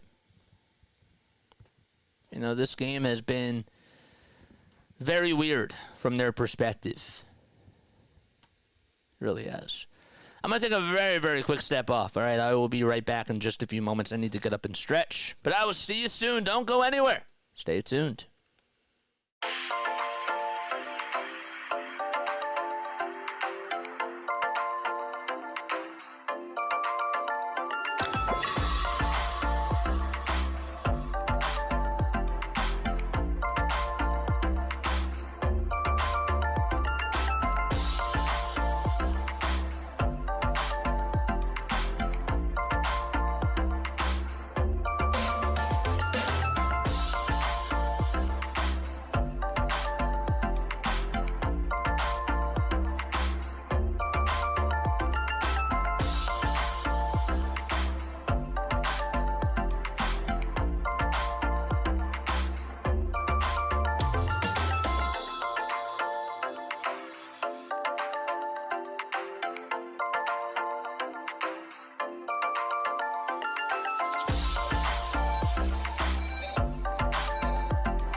Caleb Williams. Wow. Caleb Williams got drafted. He's the number 1 pick. Wow. All right. Keep us up to date with how things are going and how the draft board looks as we continue to go on. I want to make sure that I give you all a lot of praise for being here tonight and for sticking with us. I know that the NFL draft is tonight, and that really does take a lot, you know. So, Payne, Lowry, Batum, and who else are starting off the second quarter? Kyle Neubeck. What did he just tweet out? I missed that. Campaign is in to start the second quarter. Embiid is back in there, too. Campaign checking in for Game 3. Minutes to open the second quarter. Lauren Rosen, everybody's on this. This is like a Twitter war. All right.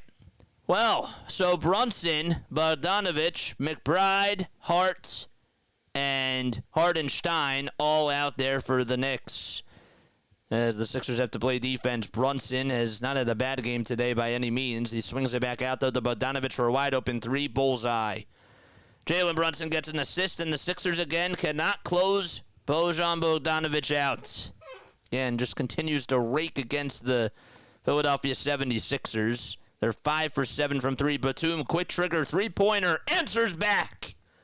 32-30, and Nico Batum able to get things going for Philadelphia that time around. Don't want to work from behind. Sometimes you got to play catch-up, though, but you got to go out in front on the offensive side. Bogdanovich, another open three. That's off the mark. Hardenstein with a putback dunk, and that goes flying all the way towards Jalen Brunson, who's at the three-point line at the top of the key. He dunked it way too strong. Brunson, little pick and roll. Hardenstein runner, got it.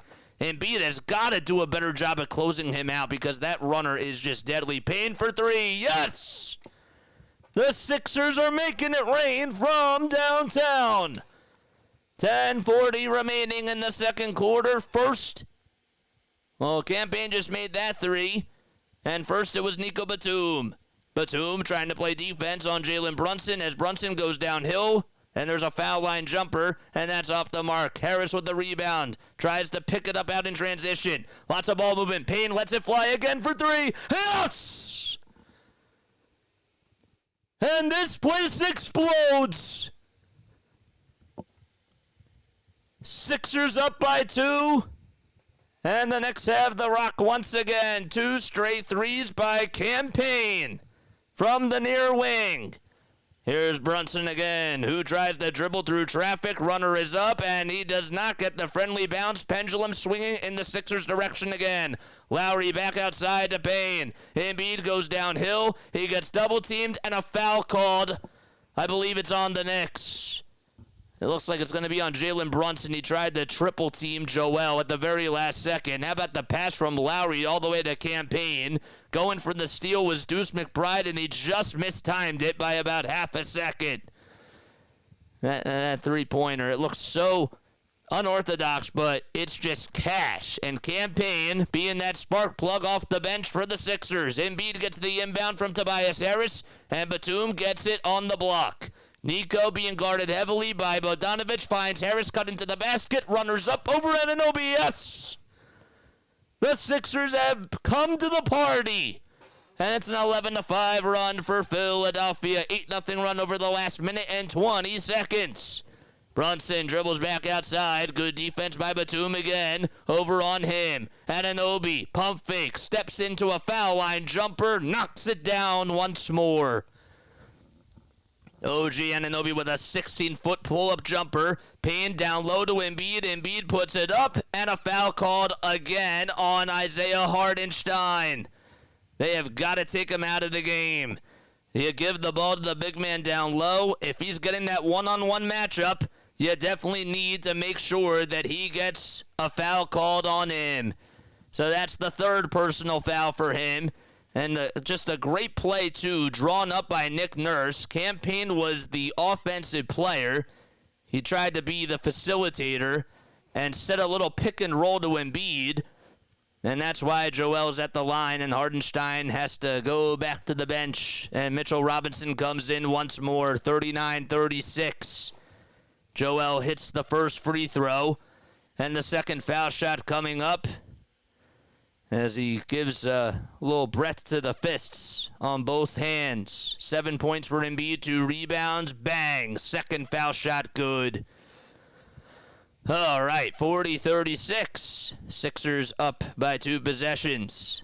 Again, they have really done a better job on the offensive side. Brunson goes downhill. Nico Batum, his tag, hands it back off. Again to Anunoby. The ball gets stripped by Harris, goes out of bounds. It's Sixers ball.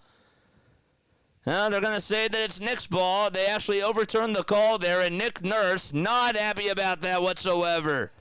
Harris played good, solid defense. 7 seconds left on the shot clock. Brunson has to inbound it to somebody, and he gives it up to Robinson at a lob pass all the way to the three-point line. Dribble handoff again to Brunson. 5 on the clock. Brunson goes downhill. Step back floater again. Got the friendly bounce. Good defense by Lowry. Just better offensive execution by Brunson. 40-38. Payne again initializing the offense once more. Floater inside. Yes!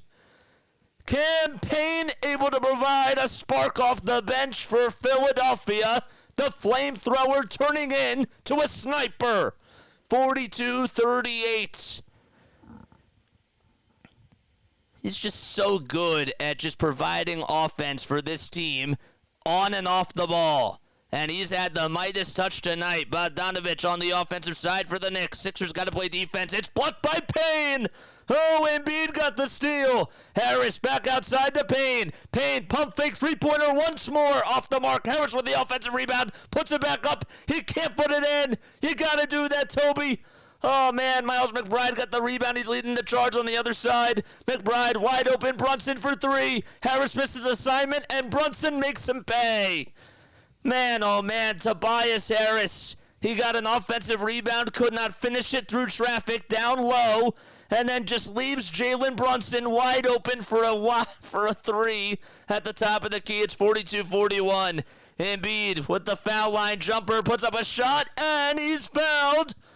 Nope, they don't call a foul. They should have called a foul there. There was a lot of contact, but Embiid got the bucket anyways, which is what matters.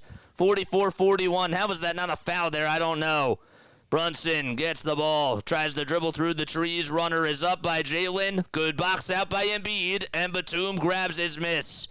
Here's Lowry again, hands it off to Harris. Harris taking on Jalen Brunson. Let's see what happens here. He gets some space for Joel, and Harris steps back, puts up a 2. Brick once more. Bogdanovich with the rebound. Harris has been really off tonight shooting-wise. He's 3 for 6 from the field, but with the mid-range game, he's 0 for 3. All right, Brunson puts up a 2. That's up, and an offensive board by Robinson. Bogdanovich for 3 on the other side. No, and Harris tips it all the way to Embiid. Good effort there by Toby for sure. And Embiid initializing on the offensive side. Runner is up, and they call an offensive foul on Joel. Good job by Robinson to set his feet. And Embiid just complaining to the refs again. Sixers call timeout, and I don't know if they're going to challenge this or not. 6 minutes and 27 seconds to go. Nurse says challenge, and they will. That's just crazy. That's not a charge. Even Amy Fadul says that that's not a charge. No way. No way is that a charge. And how's this? How's this not a foul? Like, Embiid makes a free throw line jumper, and Robinson just gets all in his face and just, oh my gosh, gets the chin right on his elbow. Come on, man. Come on. The poor officiating has traveled to Philly as well, says RB. This is just ridiculous, man. Refs are ruining the game, says Hardcore for All. It's just unbelievable. And Tobias, bro. Come on, man.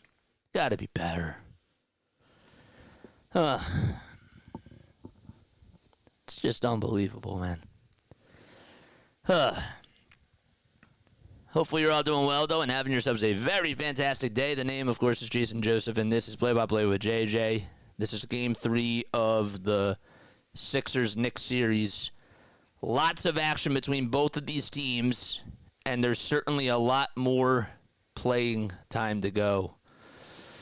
I can't handle Tobias anymore, says the dude. He's given you more efforts on the rebounding side, I give you that. But you gotta finish, man. Come on. Can't hit the layup. And then literally on the other side, he misses his assignment for 3 because he thinks that he has to trap down low, and Brunson's wide open for a 3.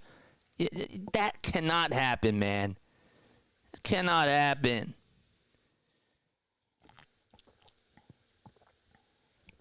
It's wild. Just can't miss that lay-in. Nope, you can't. You can't. You can't miss that. So, that's all I gotta say. There's a great pressure stat on Daniels that makes the rounds. Okay, that's never mind.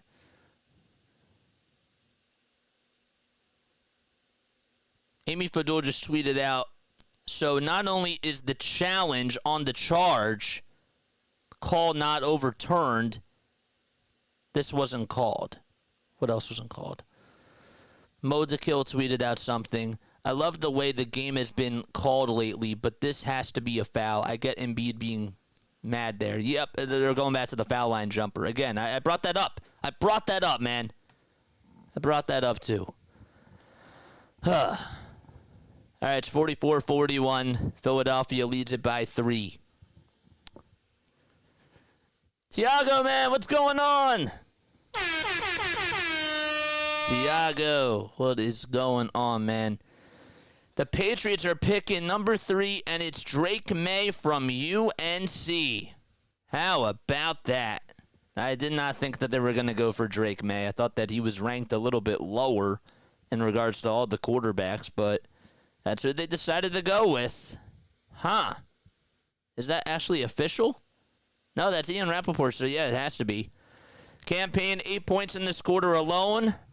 And again, the call stands and the Sixers are charged with a timeout. That's ridiculous. McBride gets it over on the near wing, hands it off to Anunoby. Anunoby again finds Mitchell Robinson. Robinson trying to fight through a screen. Dribble handoff again to McBride. Maxey guarding him. Bogdanovic thought he was wide open. Pump fake. 2-point shot is up. And he can't get it. Robinson tries to tip it up and then Embiid can't get the rebound. You gotta do that. DiVincenzo gets a lot of contact down low, and Campaign draws the foul. I understand that Joel has not really been 100%, but I thought that maybe he would leap up a little bit more and still be able to get a rebound there and just go up against Robinson. He's just not been good at boxing out. Bogdanovic, 3-point shot, no, and a foul called on the Sixers in the act of shooting. It's 44-41. Philadelphia up by 3. The foul's called on Oubre. It's a shooting foul, and 3 free throws coming up from Bojan Bogdanovic. And that's the right call because he hit him right on the elbow. But just wish that the pendulum was swinging in our direction with the ref calls here. But they have got to do a better job on the glass. First foul shot by Bojan is good as he knocks down the first free throw. Oh, man. My gosh, the rebounding, I'm with you on that. Second free throw by Bojan. Off the mark and too strong as well. Hit that thumbs up button. Let's get to 50 likes, baby. Come on. Where my mods at? Where my mods at? Do your thing, man. 44-42. And the foul shot once more is good. He's 2 for 3 that time. Bojan Bogdanovic, that trip around at the line. We got 37 likes. We need 13 more to get to 50. Payne goes downhill, puts up a tough layup, can't get it. Embiid got the rebound, puts up a shot, and he's fouled by McBride. Finally, they get a call right there, and Embiid's going to head on over to the foul line. There we go, Mike. Shout out to the mods. Shout out to those mods, baby. Hey, look, a center rebound. I know.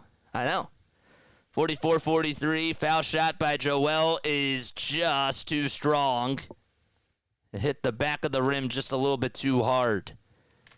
Embiid has done a overall pretty good job in this series against the New York Knicks from an offensive standpoint. He has 10 points tonight, though. He's been a little bit quiet. And he goes 1 for 2 from the line. Sixers lead it by 2. No, you're good, man. I understand. 45-43. Other people got to step up, though. Bojan Bogdanovic again hands it off to Miles McBride. McBride dribbles around the screen, goes downhill against Payne and Embiid, and the runner is good. That is like so many runners that the Sixers have just given up. That time it was contested, but we're even at 45. That's what we're locked into right now. Payne goes downhill, tries to scoop it up and in. No, he wanted the goaltending call, and they get it. Very late whistle on Bojan Bogdanovic, but he did go above the rim. And Tom Thibodeau, I think, is going to challenge this. Bogdanovic not happy, and Tibbs gets all into the ref's face, and they're going to challenge this play. Lots of challenges early on. I don't know. The question is, by the time the ball was released, did it touch the backboard before Bogdanovic's hand got to it? Because it wouldn't have been a layup, but I think that they are going to challenge this. And to be technical, I think that Bojan just got a little fingertip there. So we have a Knicks timeout called. It was a block. That's what I thought it was a block too. But hey, wouldn't it be nice to have something going in the Sixers' direction? Is Brunson and Embiid healthy and playing? Well, Elder, what's going on, man? Brunson is healthy. Embiid, not really so much, but you know, that's all I gotta say. I think that Embiid is giving you maximum effort, and I think Brunson is too, but it's just not. Brunson has not had a good series. So, Joel is weak tonight, but also Tyrese, it's a miracle that we're not trailing by 20. Yeah, Tyrese Maxey has been pretty ineffective tonight, but Campaign has stepped up. That's the thing. And that is the adjustment. Credit to Nick Nurse for doing that, because they've made him more into a playmaker. And I'm happy that it's close now because, I mean, I wish that they were blowing this team out. Of course, anybody does, but I think that they can make more second half adjustments, and I still feel confident. I do, in this game. Take it one game at a time, and I think that the Sixers, I don't think that they're losing this game. Washington got the best quarterback. Who'd they get, man? About time, but it's going to be overturned. Yep. Hit that thumbs up button, man. So, yeah, Drake May is going to the Patriots. Wow. How about that? That's pretty wild. It's 45-45. So they overturned it. They ruled it as a block, and they give Bojan Bogdanovic the rebound as well. Embiid is in his emotions. He just got to play. I don't think he's just in his emotions, my guy. I think that this guy is dealing with a knee injury and and an eye injury, you know? So, you know, we can critique him for not being able to rebound, but we have to kind of be fair at the same time. You know? I'm not making excuses, but I'm just saying that we kind of have to take all those things into consideration. Yep. Mike Green, he's going to be their next Larry Fitzgerald. And Mike Green says he was going to say that. Hardcore said he was going to be the next Larry Fitzgerald. All right, so, yep, they reviewed it. The call is overturned. Knicks retain their timeout. And it should be rebound by the Knicks. Or no, we should have a jump ball here. It'll be Miles Nope, it is going to be a defensive How did they do that? That's so bizarre. I guess because nobody was fighting for a rebound after that, and it would have been Knicks ball because the Knicks did get the rebound, so that's how they determined it. Josh Hart comes back in for the Knicks. OG Anunoby being hugged by Tobias Harris. Anunoby goes up with a shot and has a tough finish, another runner, and it's 47-45. They're just getting everything that they want in the paint. Again, Campaign initiating on the offensive side. Maxey getting worked up by Miles McBride. That's been working out. Embiid tries to take a couple of jab steps over Mitchell Robinson. Jumper is up. Money. Tie game again. 47-47 with 4:30 to go in quarter number 2.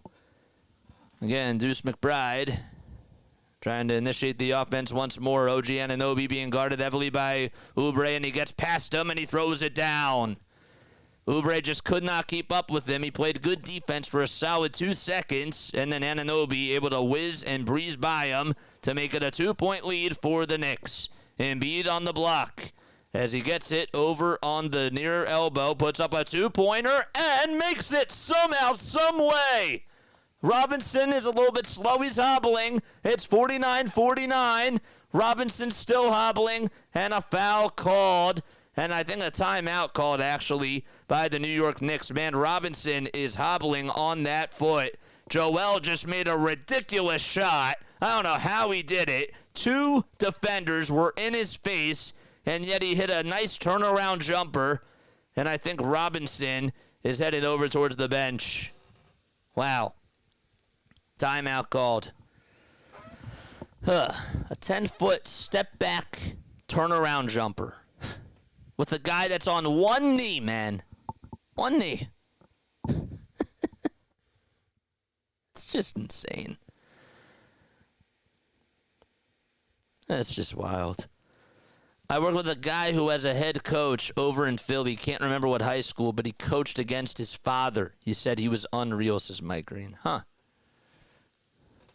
Joel Embiid is getting hacked like crazy on every shot, and the whistle is silent. Yep, I agree.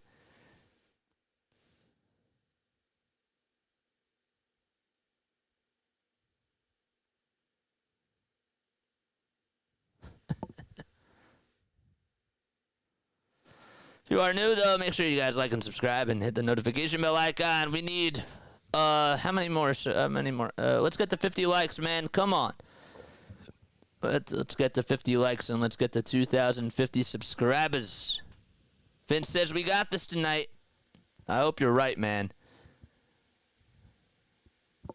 Did Robinson go back to the locker room? No, he's still out there. Okay, so Josh Hart will dribble handed off to Mitchell Robinson. And DiVincenzo gets it over on the block. Here's Brunson who goes up with a shot. It's blocked by Batum, and he tried to save it from going out of bounds. And I believe that the Sixers will have the ball. Batum blocked it. They said that it was Knicks' offensive team rebound. And I guess that he was just out of bounds. Is that what happened? 6 seconds left on the shot clock. Yep, okay, so that's what happened. Brunson for 3. Got it in the face of Oubre. Still close, 52-49, and Jalen Brunson has 14 points in this ball game. Made that one from 26 feet. I'm guaranteeing a Sixers victory, says DFJ. Embiid on the block once more. Tries to go up against the triple team. Gets the ball knocked loose. And we do have a foul called on Dante DiVincenzo. Nope, it's just a foul was called on Mitchell Robinson. Robinson is the one that hacked him. And let's see this again. Embiid is trying to elbow his way over Mitchell Robinson, and then Robinson's the one that actually reached in and did hit his elbow.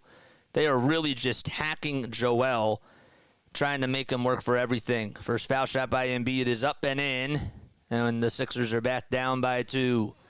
3 personal fouls on Robinson, and 3 on Hardenstein as well. Robinson doesn't look right. He looks like he's hobbling just a little bit.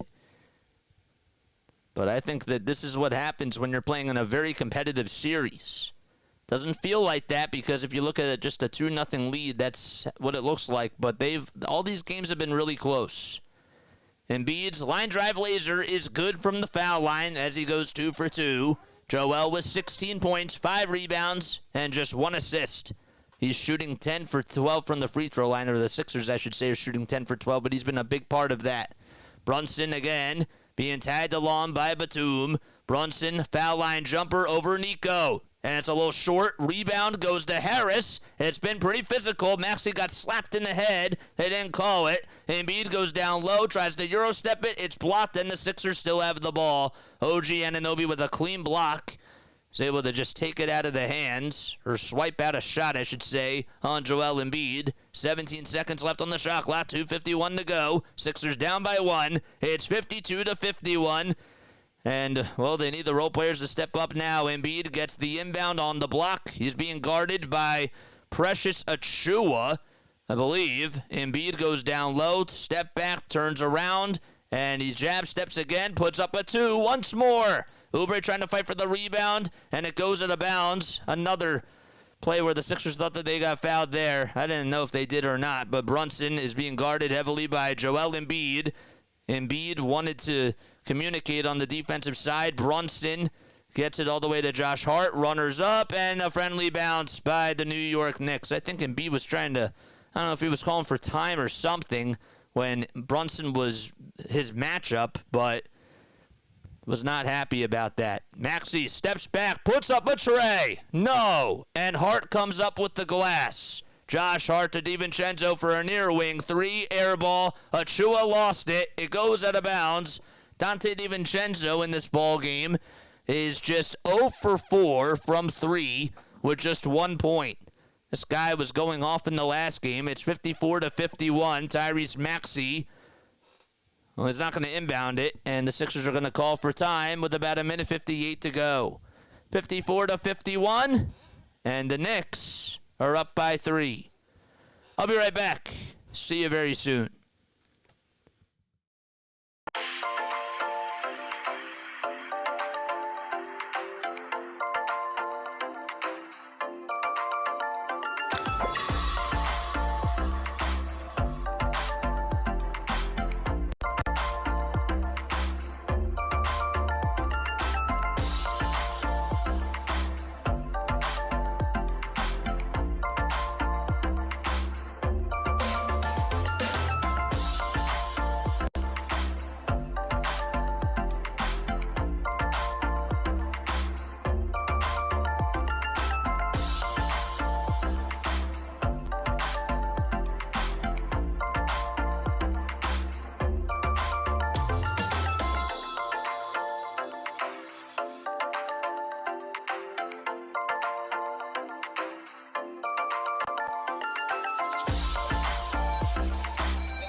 So the Sixers really had to just call a timeout there because it would have been a 5-second violation because the players thought that a timeout was going to be called and they were just standing there, and that's really what happened. 54-51, Sixers down by 3. Kyle Newbeck talked about that on X. Maxey goes up with a shot. It's up, and it's deflected by Achua as he gets the block on Tyrese Maxey, and the Sixers still have possession with about 11 seconds on the shot clock. They've been frustrating Tyrese Maxey today, who only has 7 points. He's 2 for 8 from the field. Just got to keep firing the trigger and try to make some layups. Harris being directed where to go here, and Batum will have to inbound it. Nick Nurse is just absolutely all in the ref's face. He's not happy with something. Maxey gets the inbound over on the near corner, and they said that Maxey stepped out of bounds. Nope, it's a foul called, and Maxey got fouled. He got hit right into the knee. It's 54-51, and now he's sitting up. He's getting looked at by the trainers here. Let's see what happened. All right, so Josh Hart tried to go for the ball, swiped him right on the elbow. Right on the elbow. Let's see. I think he also poked him in the eye, too. And that's, yep, he did. He did. He poked him right into the eye. That's going to send the Sixers to the foul line. Personal foul called on Josh Hart. That's just his first of the game. And Maxey's first foul shot is good. Philadelphia just down by 2 with about 1:44 to go. They've just got to do a better job at executing. Yeah, they're not really getting rebounds and they're not getting calls from the refs, but you still got to go out there and you got to inbound the ball and play better and not play sloppy. Second free throw is good, and the inbound again goes to Josh Hart. And the backcourt defense by the Sixers pretty good so far. Jalen Brunson has 17 points. He's 3 for 4 from 3 as he gets into the lane, kicks it back out to Josh Hart. Hart not left wide open by Oubre. Here's Dante DiVincenzo, who goes down with a left-handed sledgehammer over Tyrese Maxey. That's what you call a poster move. 56-53. Former Villanova Wildcat able to go down with authority.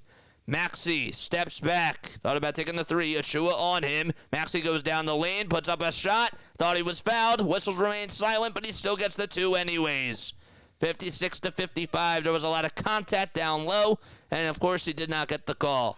55 seconds to go in this second quarter. Philadelphia just down by 1. Brunson gets the dribble handoff, and he's over on the far wing. Dribbles now towards inside the lane. Three-pointer by Josh Hart off the mark, and Embiid can't get the rebound, and anunoby gets it over on the far corner. Harris trying to guard him. Embiid goes downhill. Achua almost lost it as he throws it to OG Anunoby. 4 seconds to go. Harris, can he stay out in front of his defender? He does. Anunoby with a step back 2, and DiVincenzo with the offensive rebound. Come on! 23 seconds to go. 10 on the shot clock. As it resets, DiVincenzo goes downhill, runners up, and that's good. It's 58-55. Oubre tried to play defense. It was a pump fake on Dante DiVincenzo. Sixers looking to tie the game before halftime. 8 seconds to go on the game clock. Embiid sets a screen. Maxey steps back, lets it fly for the tie. Off the mark. And rebound by DiVincenzo, and that's going to do it as we go into halftime. DiVincenzo, it's a three-quarters court shot. Does it count? I don't know. They say now it's 58-55. I don't think he got it off in time. He got it off after time expired, in my opinion. And we go into halftime. Sixers down by 3. Oh, man. We just can't box out, man. I don't understand. Got a lot to talk about here, man. Where is the defense this tie? Great question. They can't stop them. Nope. They can't.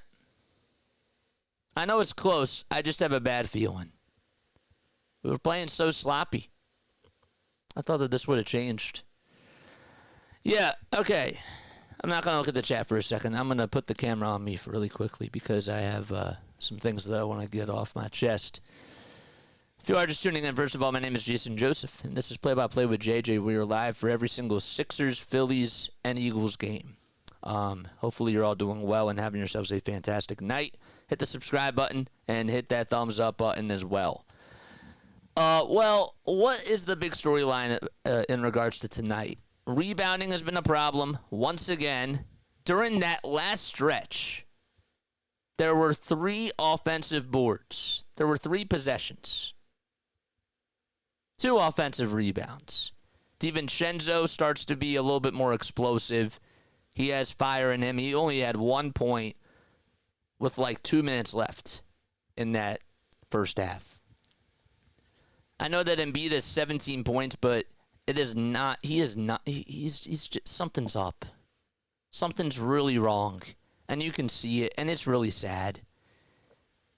He's given it everything that he has, and yet, I mean, the rebounding battle overall, it's 21-20 for the Knicks, but they got really big rebounds down that stretch during the last couple of minutes. Nick Nurse has to go with a bigger lineup. Just has to. And Campaign was keeping the Sixers alive to start off the second quarter. He was. He was doing a really good job. I need him to play more. I need him to play more in the second half here. Embiid can't even elevate. Nope. And this is why I'm saying that I want a bigger lineup out there. I just do. Tobias Harris today. Tobias Harris, 6 points in 20 minutes. Kyle Lowry hasn't even made a bucket, but yet he's a +2 because he's getting assists and because he's still playing solid defense on the perimeter. D'Anthony Melton hasn't even entered into the game yet. What's going on, Nick? What's going on, man?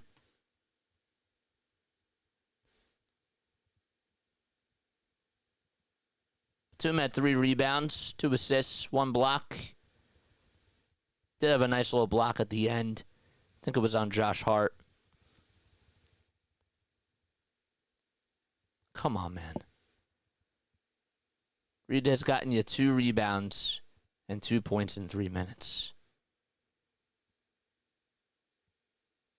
I want KJ Martin out there. I want D'Anthony Melton out there.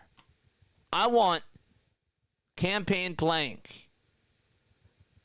I need these guys over Buddy Hield. I need them over Tobias Harris. It's not even funny now. This is really sickening. Their bench, the Knicks bench, only has 12 points today. The Sixers bench has 15. Brunson has 17 points. Embiid has 17 points. Maxey has 11. Anunoby has 11. Hardenstein has 8. Oubre has 8. They are like so dead even with the points distributions. Where's the difference, though? Harris has 6. DiVincenzo had 4 down the stretch. So he has 5 points. And you have nothing from Kyle Lowry and 5 points by Josh Hart. The Knicks aren't outplaying you. You're beating yourselves at your own game. That's what's going on here. You're better than this. Nick Nurse is out coaching himself right now. And yes, while the refs aren't helping, I can't blame it all on the refs. I just can't. That's what I see, man. How many floaters did this team give up to Isaiah Hardenstein in that first quarter? Way too many. Way too many. He had 4 wide open floaters that I remember in just the first quarter alone. And then 1 big one in the second quarter. Embiid can't even put... I'm not saying that Embiid's at fault here, but nobody can put a body on him and just... You ever think about, trying to guard him? It's just annoying.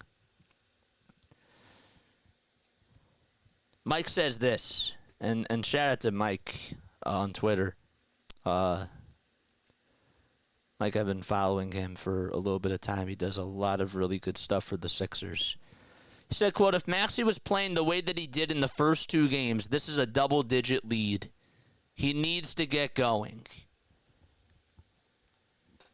I agree with that statement, too. But if he's not going, if he's not getting things to go here, don't you think that the head coach should try something different? Melton was brought back. I am shocked that he is not playing. I'm shocked. Maybe he comes out in the second half. I don't know. Campaign was giving you really good production. He's making shots, man. Keep him out there. That's just eye test, bro. Hardcore says that they're playing better. I think that the Sixers are beating themselves at their own game. I do. I do feel like that the Knicks have been the more physical team. And while, yes, Joel has been banged up, I still feel like that they're just shooting themselves in the foot with these offensive rebounds, with the floaters that they are allowing to Hardenstein. It's just unbelievable. And Embiid has given you everything that he has. He really is. I can't ask for much more from the big guy. I wish he could jump, but he can't.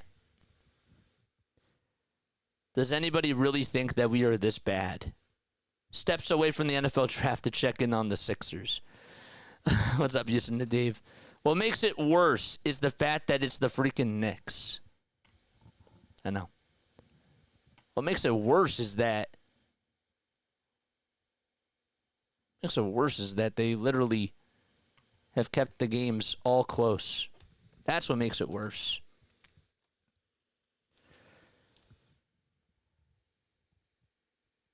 Embiid has 3 fouls and 17 points at the half. I am going to take a step off. I am going to, I want us to go Ray DJ, all right? I want us to go give him some love. I really do, because he deserves that. And he's on here and he hasn't been on here for a while. So let's go say hi to DJ. All right, let's go give this guy a shout out and make sure that we give him all the love and the support. All right, let's do that. I'm gonna drop the link down below right now. Let's go raid and say play-by-play with JJ Raid. All right, that's what we'll do. All right, I will be right back. Let's go do it. Let's go say hi to DJ.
All right, man. All right, we're back. We're back on here, man. Thank you guys so much for going to support my boy DJ, man. Appreciate it. Sixers is soft, says Frats 8586. What's going on, bro? Thanks so much for stopping by. Yeah, tough go for the Sixers so far. Obviously, they're down by 3. It's 58-55. The Knicks have been more physical, and the Sixers just have not been able to get timely rebounds, and they're giving up a lot of second-chance points. But they're also just not hitting the threes that well, and Tyrese has been pretty cold. Now, I do have to say that the Knicks have done a better job. They've put OG Anunoby on Tyrese Maxey a lot of the time, and they put a guy that has more size, and that definitely helps. But even still, you would think that Maxey would still be a little bit more explosive to the rim, and he just so far has not been. He really has not been too explosive. And Embiid is only giving you so much. It's hard for him to jump and, elevate himself, and he just has not really been a big factor on the defensive side. On the offensive side, he has, for sure, and he's doing everything that he can. But Oubre has to step up. Campaign had a little bit of a nice run in that second quarter to start things off, but that kept you afloat, and the Sixers just could not take over in that second quarter, and they're just letting the Knicks just play around. Can't play with your food, as my mom would say, and other people have said to me. What's up, Bob? How you doing, man? Thanks so much for stopping by. Appreciate it, man. How you feeling about this game so far? How we feeling? How we feeling?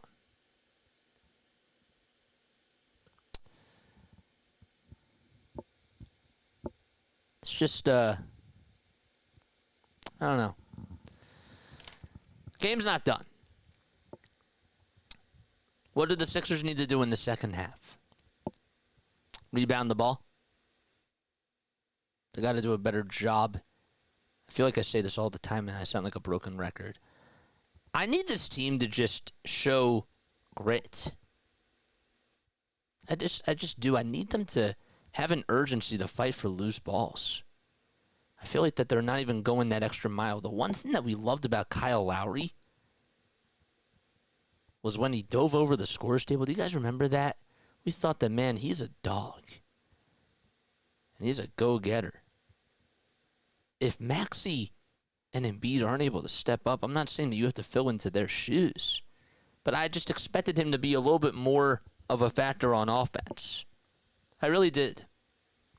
Buddy Hield's not making shots. Yes, I understand. And Nick Nurse really hasn't tried to go to him early and said, nope, can't do it. But where's Melton? Campaign needs to be getting more of a run in this second half. He does. Campaign deserves that.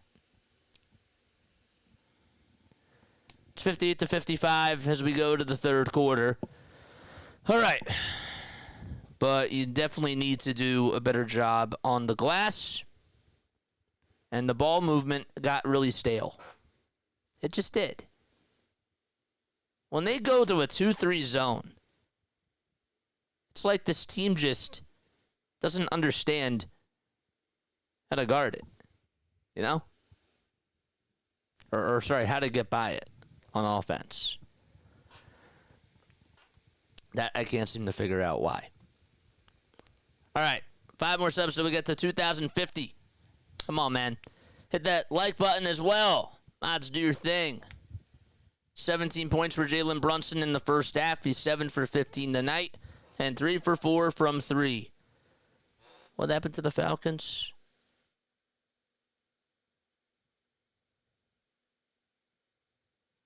They took Michael Penix Jr. Huh. That's wild.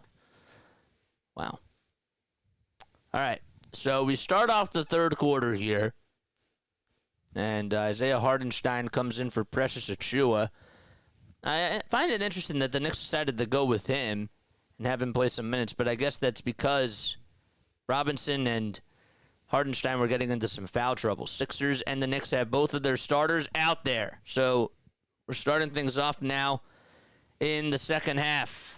All right, so it's 11:43 left to go in the third quarter. Knicks had the ball not to lose. Down low is Hart, and Hart puts up a tough 2 over Oubre, and he got it. Hardenstein to Hart. Chemistry there, 100%. And Kyle Lowry dribbles the basketball as Embiid walks the floor. Embiid almost got away with a travel there, but they didn't call it. Handoff again to Kyle Lowry over towards the near side. Lowry spinning, and he gives it back out to Joel at the top of the key. Just be aggressive. Embiid gets it down low, puts up a foul line jumper, connects. Jalen Brunson tried to defend him, and Embiid was able to just make the foul line jumper. 60-57. Maxey comes away with a steal on DiVincenzo, and he throws it down. Oh, he hung onto the rim for a couple of seconds and was able to go into flight mode. 60-59. All righty. So there we go. Sixers down by 1. What a dunk by Maxey and what a steal as well. Great defense leading to easy offense. Hart all the way to Hardenstein. Floater is up. He can't get it. Rebound by Josh Hart again. Harris couldn't box him out. And anunoby over on the far side. And he tries to get past Oubre here as he tried to push him off. Oubre stays on him though. Hart at the top of the key. Harris guarding him. Hart gives it back outside, and anunoby for 3. It's up, no. And the rebound goes to Kyle Lowry. Lowry gets tripped up on the floor by DiVincenzo, and a foul called on the Wildcat, Dante DiVincenzo. Oh, my gosh. Just crazy. Stop talking to the refs. You talking to me? I mean, Tyrese Maxey, man, what a dunk that was. It's just absolutely insane. All right, 60-59. Philadelphia down by 1 with 10-11 to go in the third quarter. Jets just made a trade with the Vikings. Harris catches, puts up a 3, off the mark. Over on the near side, rebound by New York once again. Brunson trying to take on Kelly Oubre Jr. as he dribbles over towards the left side. And there's a shot that goes up, and Brunson nails a far elbow jumper. From the foul line extended, it's 62-59 with about 9:45 to go in quarter number 3. Tyrese Maxey steps back, fires the trigger, and knocks it down in the face of Jalen Brunson. And Maxey's starting to can up from 3. So we're tied at 62. Anunoby on the block, taking on Kyle Lowry. Mismatch there. Harris got his hand in the cookie jar. It's deflected and stolen by Oubre. Oubre in the Sixers front court. Harris down low, cut to the basket, and a dunk. Momentum on the Sixers side, and a timeout called by the New York Knicks at 64-62. A 9-4 run in the third quarter by the Sixers. How about Tyrese Maxey just putting the skates on Jalen Brunson? Thought he was going to go to the rim and attack, and Maxey said, nope, I'm going to step back on you and make a big-time 3. And then Oubre, just out in transition, rewarding Tobias Harris for a nice dunk after his great defensive effort there. All right. Hopefully you're all doing well. CA from PA, were you talking to me, my guy? Were you talking to me? Wow. In case you are new to the channel, make sure you guys like and subscribe and hit the notification bell icon, and that way you'll know when I go live. The name is Jason Joseph. This is Play by Play with JJ. The Magic now have a 40-point lead. How about that against the Cleveland Cavaliers? Jets get okay. Yeah. See, this is the thing about Twitter is that obviously you get the notifications and you want to stay up to date with what's going on for the Sixers game, but then you have all these other things that are popping up now too. 40 people on here watching. Hit the thumbs up button and hit that subscribe button, man. Turn on the bell icons, and that way you'll know when I go live. Good answer by the Sixers. Very good answer so far. I know that they allowed Josh Hart to get a bucket on the offensive side. I didn't like that possession. But then Embiid makes a big shot. Tyrese Maxey got a dunk, and he was able to make a good steal. I think that changes a lot of things. So it's 60-59. 60-59 is Tyrese Maxey then made a nice dunk, and then Jalen Brunson was able to knock down a 19-foot pull-up jumper, and then Maxey tied the game with a 3. 38 people on here watching. Chat kind of quiet tonight. Ugh, what's going on, chat?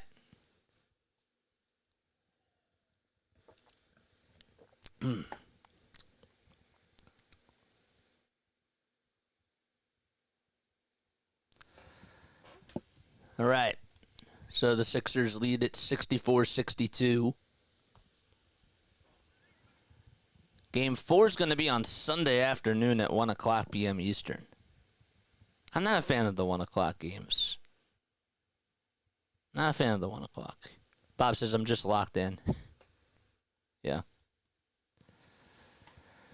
Yeah. What a day, man.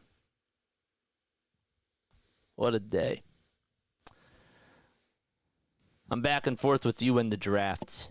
Makes sense. It does make sense. I'm a fan 24/7, says Hardcore for All. Shout out to Hardcore, man.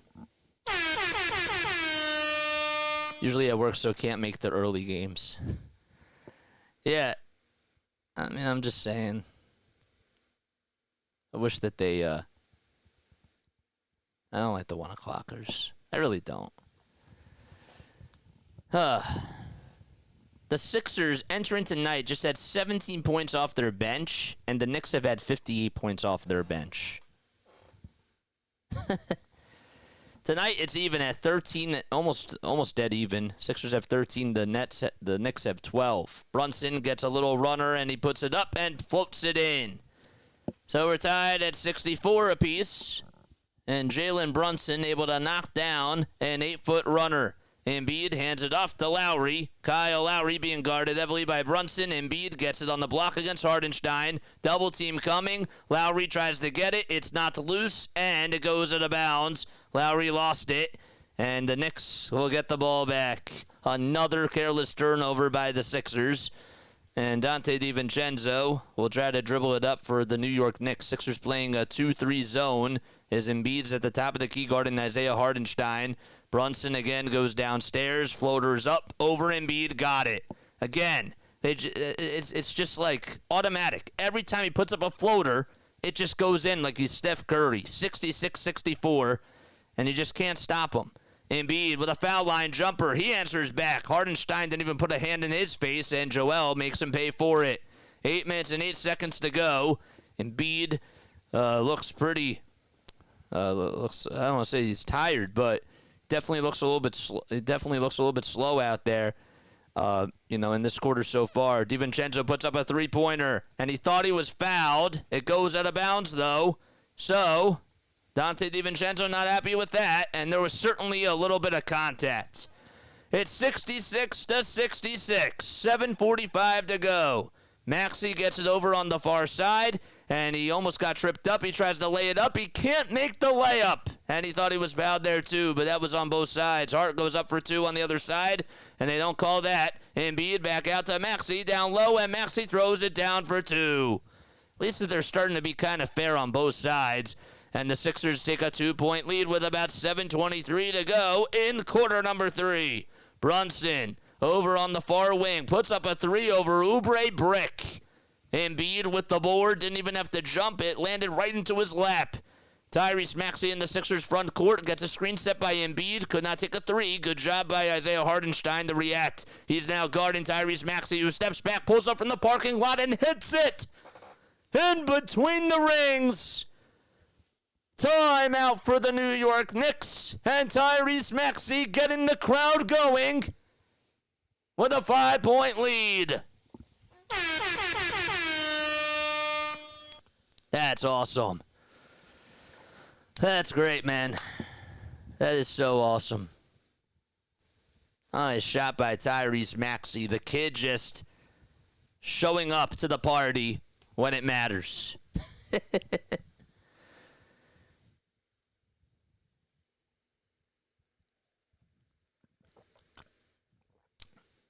Nice job. If y'all are new to the channel, make sure you guys like and subscribe and hit the notification bell icon, and that way you'll know when I upload. It's just, what a game this is, man.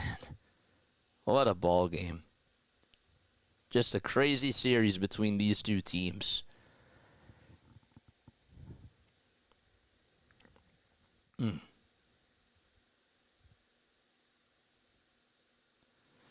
If you are new to the channel, make sure you guys hit the thumbs up button and subscribe to the channel as well. My name is Jason Joseph, and this is Play by Play with JJ. The backstory, I'll tell you really quickly. It's I'm a broadcaster from South Jersey. I wanted to start this channel, and I did. I started it, and now we're at 2,045 subscribers, which is awesome. But I started it in 2022. Was able to take... After I graduated from Rowan, I really wanted to make sure that I was doing everything I could to just give myself reps, because that's the name of the game. I got to meet Scott Fransky in person at Rowan at a networking event after I graduated, and I talked to him, and I told him that, of course, that I broadcasted games for the Blue Coats and for the Blue Rocks, who were the minor league affiliates of the 76ers and the Washington Nationals, and he said to me, well, with all due respect, Jason, how many games did you do play-by-play for a week, each week for both sports? And I had to think about it, and I was like, 1? He was like, 1? All due respect, you got to get reps. You got to do this every day. If you want to do a full 162 for baseball, you got to get into the lab. You have to put in the work. And I do notice, I've gone back to a couple of games, and I have noticed a couple of things that have been a little bit different from the styles. And I don't really like going back to listen to myself. I don't think anybody does. But it's definitely been paying off, and this is what we're doing, man. And we're building a brand while we're doing that. And I think that that's what's been really cool. So if you are a fan of the Sixers, the Eagles, and the Phillies, we cover all the games on here. So if you enjoyed this content, make sure you like and subscribe. J.J. McCarthy just went to the Vikings. I don't know if that surprises anybody. I figured that he was going to go to the Vikings. I think that that's who Larry wanted. You rock, JJ. Thanks to the nameless ones. I appreciate that, man. I really do, you know. It's a lot of work, but I love doing this with you guys. I'm a fan of JJ, says the dude. That means a lot. That's something that I probably will never understand, how much of an impact we do make on here. And how much more we're going to continue to grow the family, you know? But you guys that are here first, you're in for a treat because we're only going to get bigger.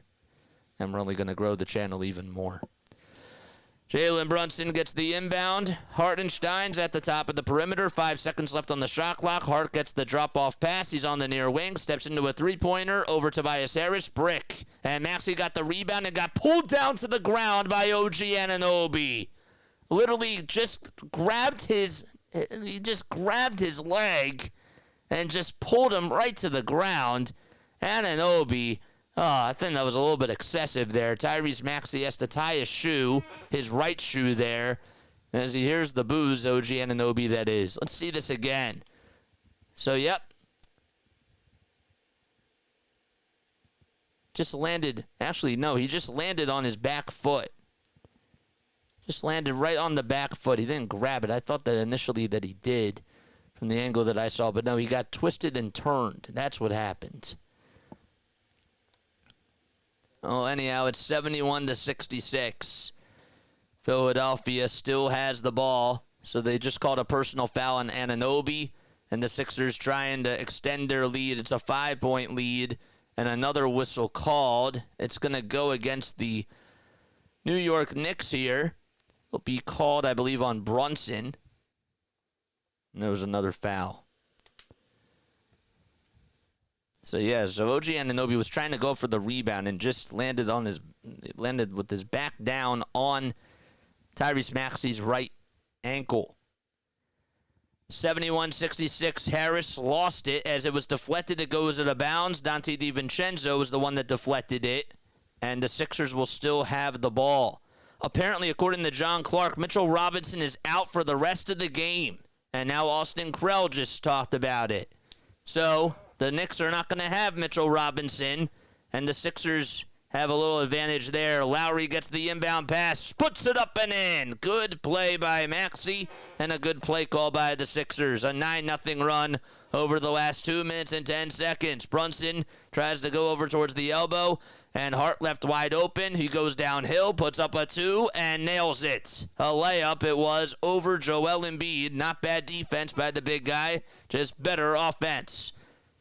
All right, Maxey again as the Sixers go from left to right. They'll hand it off again to Kyle Lowry. Lowry to Embiid. Embiid for 3, straight away. Bullseye! Money in the bag for the big guy, Joel Hans Embiid. Give the big man 24 points tonight. 7 boards and 2 assists. Brunson goes downhill, tries to put up a floater over Joel, and a foul called on the Sixers in the act of shooting. Man, oh man. They're going back to the inbound play from Tyrese Maxey to Kyle Lowry, who just got set free and had a little jailbreak over Jalen Brunson. And then the next offensive possession, you get a big-time three-pointer from the top of the key by number 21. Brunson's at the line. The shooting foul was called on Tyrese Maxey. Brunson's first foul shot is nothing but net. 76-69. Philadelphia up by 7. Eagles extended. Yep, I saw that. Yep.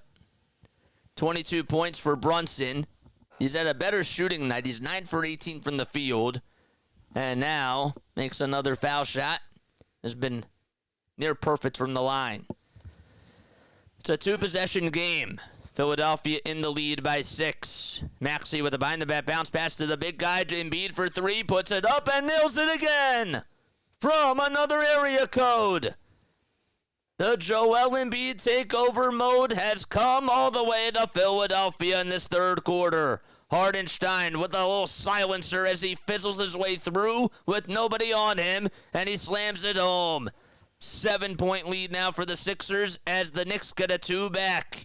Maxey in the Sixers front court. He dribbles around. He hands it off to Embiid over on the far wing, puts up a three-pointer again. Yes! 9 straight points for Joel Embiid. Hardenstein contested, and the hot fella in Flago mode. 82-72. Hart with a 3 on the other side. Bang! That is a big shot by Josh Hart. It just seems like he just kills their momentum every single time. A 7-point lead now for the Sixers. They had a 10-point lead, and it's cut to 7. Maxey to Lowry. Another 3. It's up and in. Both teams are putting on a 3-point clinic in this third quarter, and it's now a 10-point lead for the Sixers. Pendulum back in their direction. 3:50 to go. Brunson dribbles all the way towards the right side. Goes in with an elbow jumper. Kabam! 85-77. Both teams making their chess moves back and forth. Can the Sixers respond once more? Maxey dribbles over towards the right. He's at the elbow. He's being guarded by Hardenstein. Now gives it to Embiid. Double team coming. Maxey for 3. Once more. No. He did a heat check.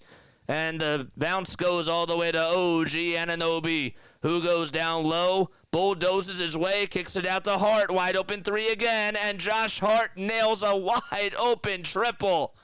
You just gotta put somebody on this guy. It's 85-80 with about 3:05 to go in the third quarter, and we have a foul called. It's on the Knicks, or a timeout called by the Sixers with about 3:05 to go. That's what it is, and Dante DiVincenzo was not happy about something, but it is a game with about 3 minutes and 5 seconds to go in quarter number 3. We'll be right back in just a little bit.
Sixers are already 6 for 8 from downtown in this third quarter. They shot the ball 5 for 17 from 3 in the first half, and they have looked like a different team in this third quarter. Campaign comes back in for the Sixers. So this is his first appearance in the second half. It's Payne, Maxey, Oubre, and Embiid, and Batum who inbounds the basketball. Dribble handoff to Campaign as the ball was inbounded to him, but then Embiid had to give it back. Payne over on the near side. 5 seconds left on the shot clock. Embiid gets it. He's being guarded by Miles McBride, who comes in for the Knicks. Goes into a triple team, and he lays it up and in. He scooped it home, and Joel Embiid once more getting the points to fall. 87-80. How about you dribble into traffic downstairs And here's Josh Hart, who cuts through the teeth of the Sixers defense and could not get a layup to go. Oubre was the last one that stayed on him. Embiid to Oubre, a firework. Yes! A silencer in Philadelphia. It's 90-80. As he gets the crowd going, and it's really a Knicks silencer because the fans are split between Sixers and New York fans. 90-80, and Brunson goes downhill, gets past Batum, and Batum says, have at it. That's what you can get. He'll take threes over twos for sure. 90-82 with about 2 minutes to go in quarter number 3. Payne gets it at the logo. Screen set by Joel. He steps back. He lets it fly. And he knocks that one down. Everything going in for Philadelphia in this third quarter. You can even throw up a Hail Mary and that may go in from anywhere. An 11-point lead, and again, the Sixers have to play defense. It's Tyrese Maxey over Jalen Brunson. Maxey stays on him. Brunson leads into a shot. He puts it up, and he puts it in. As he stares down at Tyrese Maxey, and he'll go to the line for the old-fashioned three-point play. How about Embiid just going right through a triple team? The Matrix was literally on him, and he just was able to make it look so easy. And Campaign coming off the bench, just providing that spark plug that the Sixers have needed throughout this entire game. Embiid now with 32 points, 7 rebounds, and 3 assists. He's been literally taken over in the third quarter, along with Tyrese Maxey as well. The foul shot is good. It's an 8-point game. Brunson now with 30 points. He's been impacting this game. 9 assists. 1 minute and 10 seconds to go in this third quarter. Payne goes over towards the right and almost lost it. Embiid almost lost it. Puts up a 2. Puts it up. No. Oubre with the rebound, and he puts it up and in. A little air ball, and Kelly Oubre, you can't draw that up, but Oubre able to make it look so easy. 10-point advantage in Philadelphia for the Sixers. Brunson over at the Wells Fargo Center sign as the Knicks go from right to left. He goes downhill. He hands it off to Hardenstein, who's underneath the basket, and a kick out to Anunoby with a baseline jump. Thought about putting up the baseline jumper. Here's Hardenstein with the runner, and he's finally human. Tyrese Maxey got the rebound, puts up a 3 from way downtown. Oubre with the glass. Oubre to Payne. They swing it out to Embiid over at the top of the key. Embiid not getting any sort of breathing room, and he'll just dribble, bounce it all the way to Tyrese Maxey. 4 seconds to go. Embiid contested 3. He called for Kobe, and he made it. A bow and an arrow celebration by the fans. That was from former Sixer Daniel House Jr., and they mock it. Brunson hands it off again to Josh Hart. McBride with a three-pointer. Clank. And it goes out of bounds. Hart tried to grab and snitch the rebound, but it'll be Sixers ball with about 0.3 of a second to go. Everything going in for Philadelphia, and Joel Hans Embiid putting up an MVP A+ performance. Payne's had to get the inbound, and he thought he was fouled, but that's going to do it as we go into the fourth quarter, and Payne tells the fans to pour it on. Franklin the dog comes out, and we go into quarter number 4, 98-85, Philadelphia. Oh, let's go. That's what I'm talking about. Embiid literally made 4 threes in that third quarter. 4 threes. Led them on a 9-0 run. That is unbelievable. A 40-point third quarter, 43-point third quarter by the Sixers. That's unbelievable, man.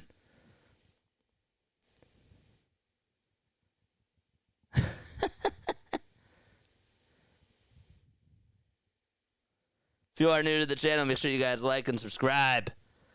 And hit the thumbs up button, baby.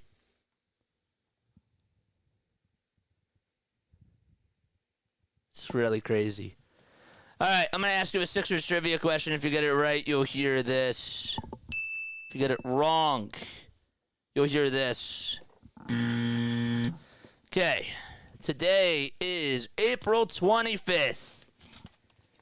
Today is April 25th, man. It's April 25th. I want to know, what player led the 76ers in points per game, rebounds per game, and assists per game in the 1991 playoffs? Anybody know the answer? I'm sure DFJ does. What's the answer? Hit that subscribe button, baby, and make sure you turn on those notification bell icons. What a great third quarter that was for Joel Embiid. And for the rest of the Sixers. DFJ says Charles Barkley. Now, do you know how many rebounds, how many points, and how many assists he averaged? How many? That's the second part of this question. Throughout those playoffs. JC says Barkley. Now everybody comes on to participate. They all wait for the trivia question. That's what it is. They all wait for the trivia question. And then they're all silent. DFJ says, that I don't know. That answer's incorrect. I'm kidding. I'm just joshing with you. That was not the actual trivia question. I wasn't going to go there. I was not going to go there. You didn't say anything about how much. I was going to get you a part B to that. I was sort of like, you ever take those standardized tests and it was well, there's only 5 questions. And then you look at the and you think 5 questions, it's fine. But really it's 1A, 1B, 1C, and question number 1 is 7 questions because it goes all the way down to F. And it's the same thing with every single question. They break it down into more questions.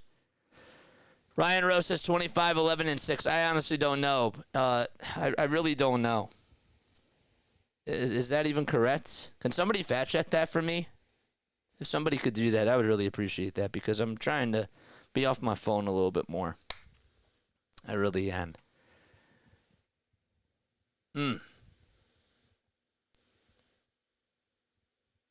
Sixers are up by 13 points. Joel leading the way with 35 points and 7 rebounds. Oh, boy. All right, Alan, what's up, man? Thanks so much for stopping by. 98-85. Sixers start off this fourth quarter here. Paul Reed, Tyrese Maxey, Nico Batum, Tobias Harris, and McBride gets called for a foul. And also in there for the Sixers is campaign. So Payne, Maxey, Harris, Batum, and Reed. Nurse getting animated once more. It's a personal foul called on Miles McBride. Nurse trying to communicate with his offense right here. 275,000 plus in attendance in Detroit for day 1 at the draft. Payne puts up a triple, puts it up, can't put it in, but the offensive foul was Paul Reed gets called for a turnover. It's an offensive foul on him.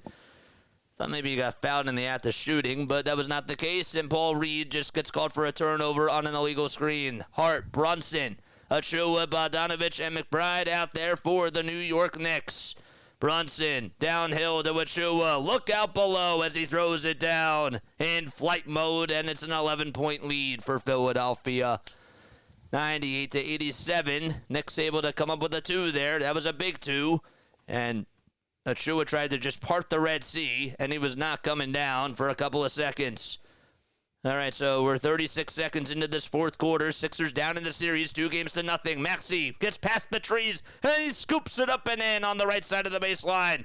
Hart goes downhill, and he's in New York territory, trying to take on Tobias Harris. Backs up all the way to the three-point line at the top of the key, and we have a foul called, and that's going to be on Campaign, who tried to just give Jalen Brunson no room to breathe whatsoever off the ball. Going back to the basket by Tyrese Maxey. Just got by Precious Achua. He has not really been able to go downhill and take it all the way to the rack that many times tonight, but that was certainly a beauty.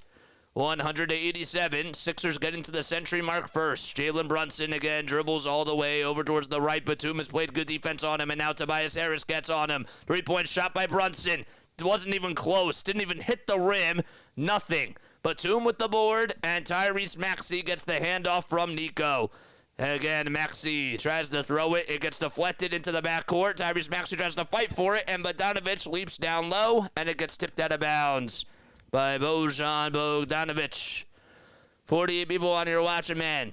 Keep pain in the game. I agree with that. Pain in the game. Got a campaign for campaign. 187. And it's a 13-point lead for Philadelphia. Maxey zigzags through the defense. Foul line jumper, short. And Bogdanovic is able to snag the rebound. Bogdanovic tried to give it up to Josh Hart, and he lost it out of bounds. It should be Sixers ball. With 10:26 to go in the fourth quarter. So Bogdanovic actually got called for a travel anyways. And Hart was just confused on the play and tried to save it, so then they called it dead, and the Sixers get the ball back. That was a travel called on Bogdanovic. Payne gets the inbound. Sixers have Maxey over at the top of the keys at the foul line. Teardrop floater with the right hand, yes! 15-point lead for Philadelphia. They have the advantage. Jalen Brunson taking on Nico Batum, as Brunson has really struggled with that matchup tonight. Brunson goes downhill, tries to float it up, and he gets the friendly bounce, and he'll go to the line for one more. Of course he does. Brunson with 30 points, and again, he's shooting well from the field, just has really struggled on Nico Batum, but was able to find a way to just sneak his way through the defense, and it bounced 3 times, and it just wiggled in. Can't sleep on the beast. 102-89, and the foul shot for the three-point opportunity, no good. Payne got the rebound, but he lost it, and McBride almost put it up and in, but he couldn't hit it. Another rebound by the Sixers. Man, Cam Payne has to hold on to that. Oh, man, that could have come back to bite Philadelphia in the you-know-what. Paul Reed over at the top of the key. Hands it off to Tyrese Maxey. Maxey goes downhill. Tries to float it up. It's blocked by Achua. And Maxey trying to call for a foul. Didn't get it, though, that time. Bogdanovic outside to McBride with a trifecta. Bullseye. A 10-point game with 9.5 minutes to go. And it seems like that we've been riding the seesaw throughout this entire series, and the Knicks not going down without a fight. Payne throws it away, and there's another turnover. Cam Payne now not doing a good job on both sides, and Josh Hart has to try to go up with a floater on the other side. Count the bucket and a foul. It's a 7-point game now, and all of a sudden the Knicks have life. They won't count the bucket. They're going to say that it was a foul on the floor in the last second.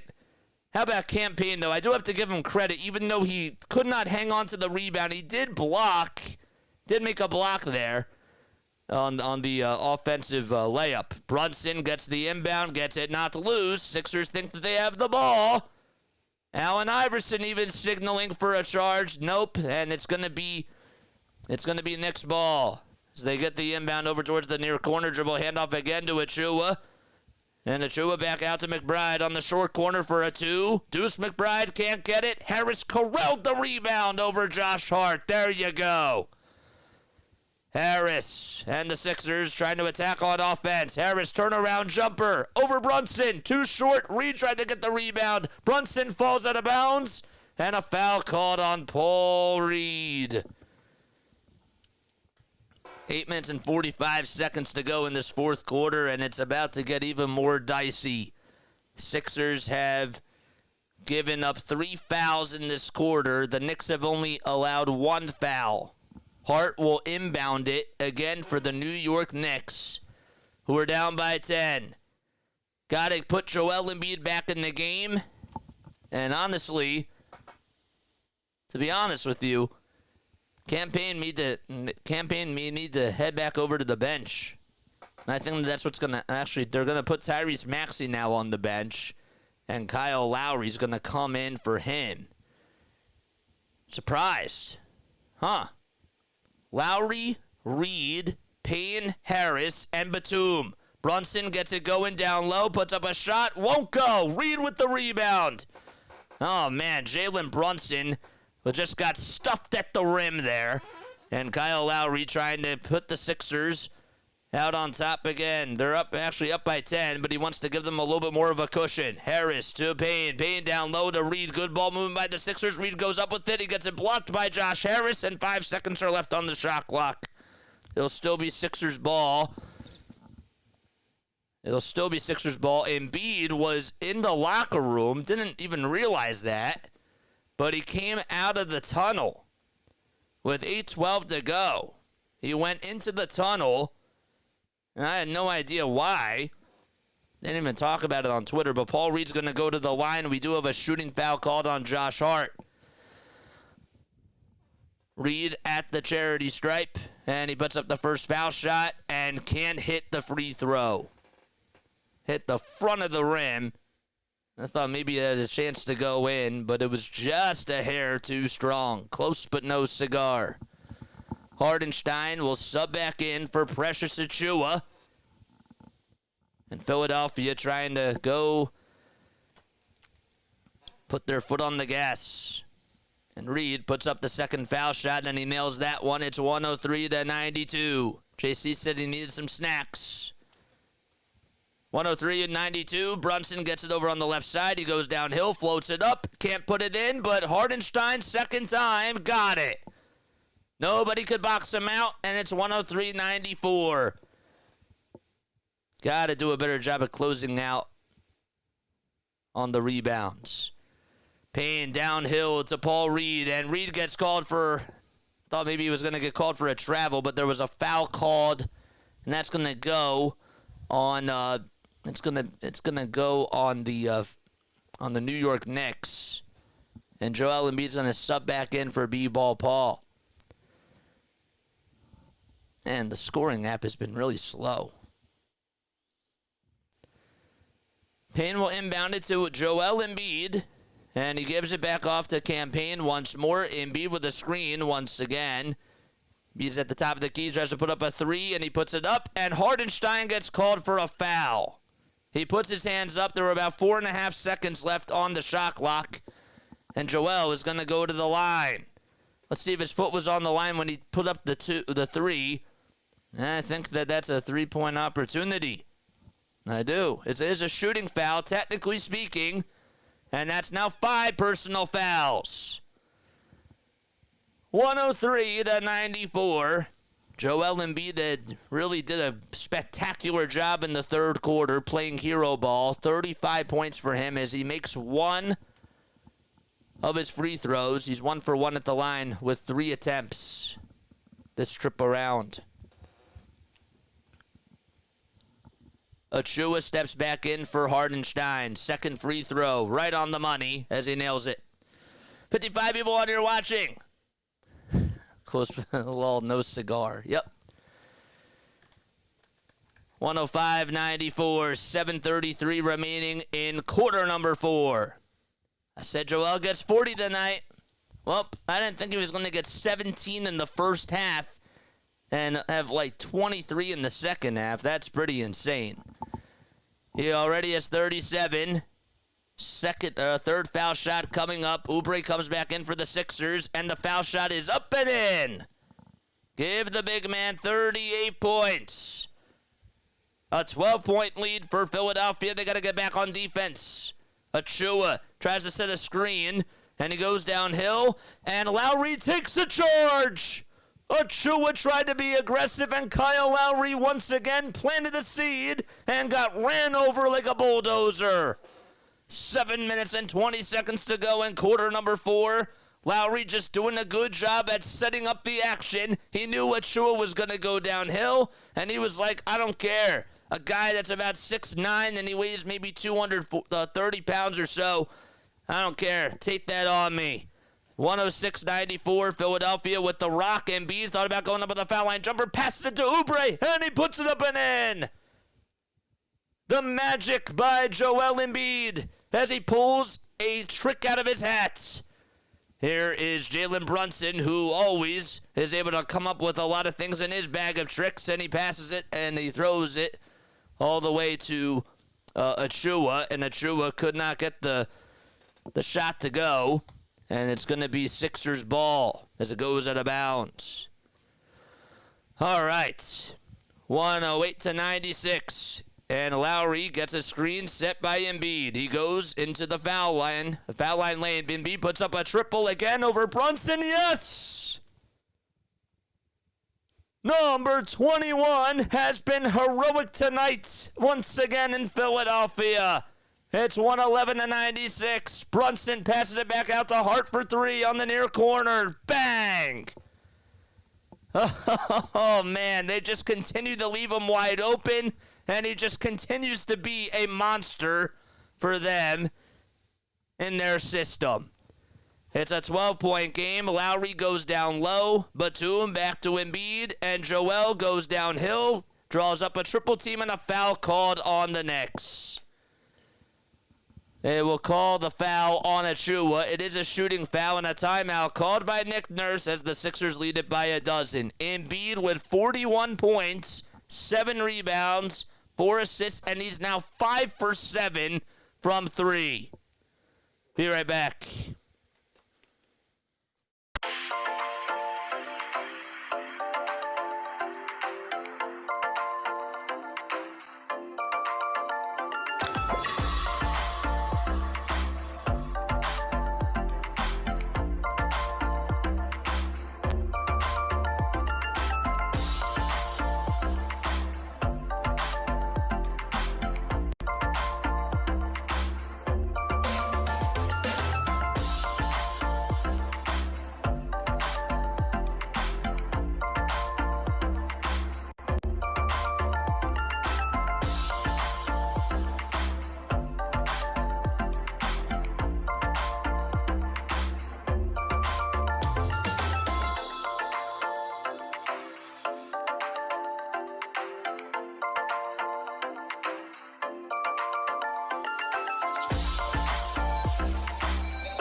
Masterclass of a performance for Joel Hans Embiid so far. We're in the fourth quarter. Embiid came into halftime with just 17 points.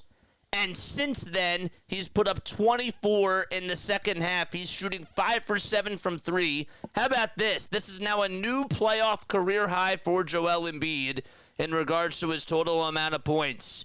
He has really been the shining star tonight, and courtesy of RB as well. He's also 13 for 18 from the field. Offensively speaking, he has been unreal, and the Sixers just need him to continue to stay hot, and hopefully the role players, some of them can still step up, but they have made the buckets when they've mattered the most. 43 points in that third quarter.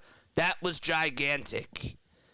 And some of these threes are not wide open looks that Joel's getting. Brunson was all on him the last time, and yet played as good of a defense as he possibly could. Joel just made him pay. So that's good for him. Sixers trying to get back into the series and defend home court, but first they got to win Game 3. Game 4 is on Sunday afternoon at 1 p.m. Eastern Time. That's when tip-off occurs. The ball movement has been very fluid for the Sixers in the second half as well. Embiid just making straightaway threes. Maxey had a little spurt himself. Campaign also knocked down some big-time shots and was a big spark off the bench. It's just interesting to me how DeAnthony Melton is still not out there. Embiid's going to the line, and he's looking to try to go for 50, I guess. There's 5 minutes and 50 seconds to go. 41 points for him, and the first foul shot is good. A line drive shot. 18 points in the third quarter. He was 4 for 4 from 3. which I think is the highest. I don't think he's ever shot 3 or more threes perfectly in a third quarter this season. I think that's a first.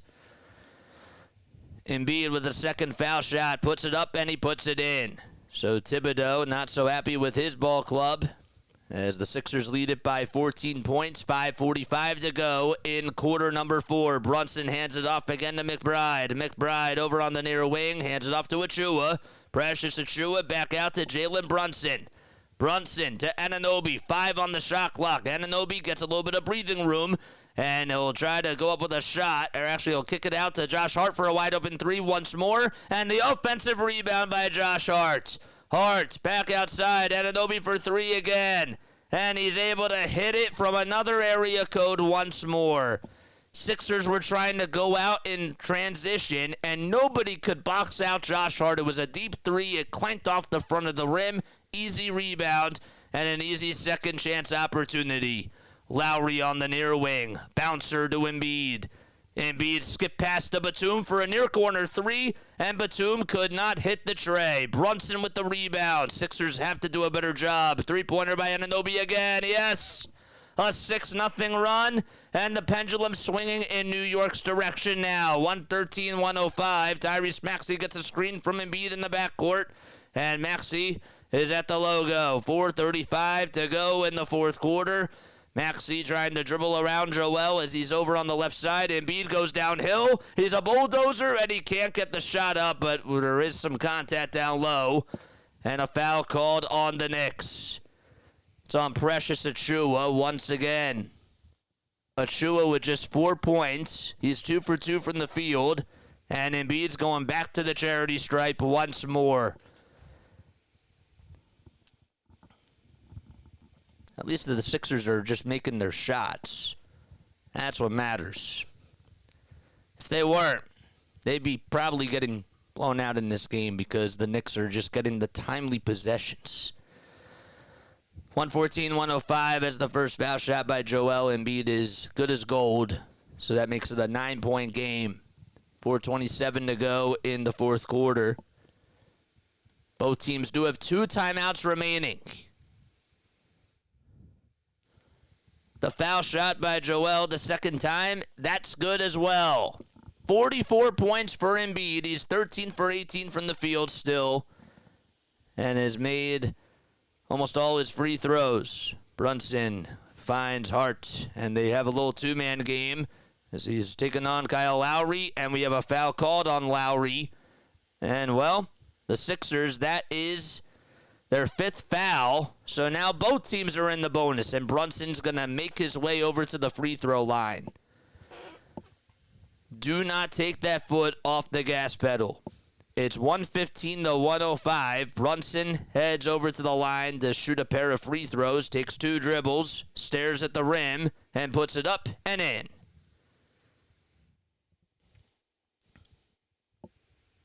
That cuts the lead into single digits.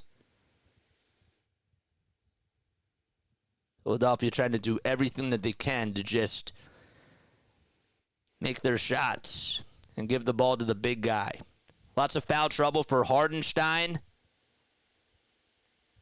and for Robinson, who does not come back into the game for the Knicks.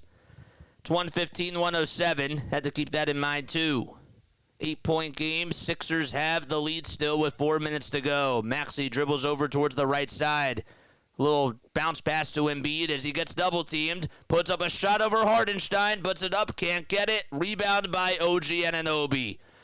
So it's an 8-point game with 3:45 to go. Brunson gets it over on the far wing, and now Oubre has to guard him. Oubre tries to stay out in front of him, and he does so, and Brunson throws it away. Nico Batum gets the interception. Great defense by Oubre, and how about the safety play, the interception by Nico Batum. Dribble handoff to Maxey, who's over at the logo, and now stands at the Toyota sign on the far side. Maxey goes downhill, and he lost it. He kicked it right off his shoe, and there's a costly Sixers turnover once again. 3 minutes and 22 seconds. Could not have come at a better time. Come on. Well, they got to get back on defense. 3:15 to go. Brunson kicks it out to DiVincenzo. Three-pointer. And that's off. And Hardenstein almost got the rebound and the putback, but Embiid tipped it out of his hands, and Oubre comes up with the rebound. Thank goodness that he did not catch that, because that could have been a turn of events. 3 minutes to go in the fourth quarter. Maxey tries to dribble around the screen, and Lowry and Anunoby get tangled up. And Anunoby gets called for a personal foul. Wonder if the Knicks are going to challenge this. It looks like that they are. Let's see here once again. Just Embiid doing a good job at getting enough oomph to try to get the offensive rebound and just tip it out of the hands of Isaiah Hardenstein. Oh, man. I have to give him credit for that.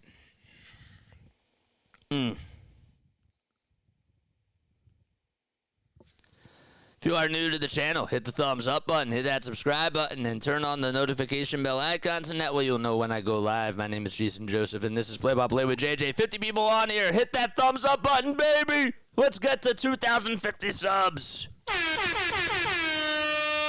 All right. Let's do it, man. Let's do it. 49 people on here. We're at 54 likes. That's awesome. If you guys want to donate to the channel, you're more than welcome to do so. We did a doubleheader today. We've been putting in a lot of work, so if you guys want to donate, please feel free to do so. Let's go, Sixers. Benbot, what's going on, man? 76ers finished this game. Come on. It's not over till it's over, man.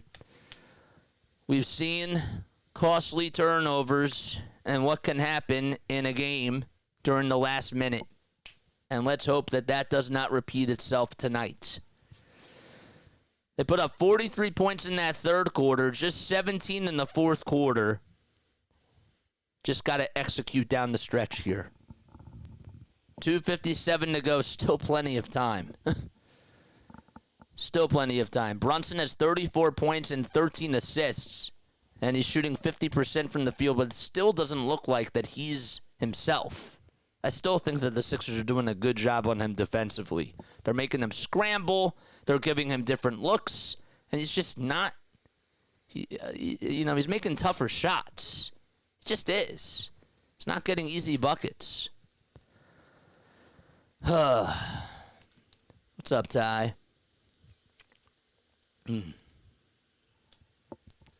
What is up, Ty?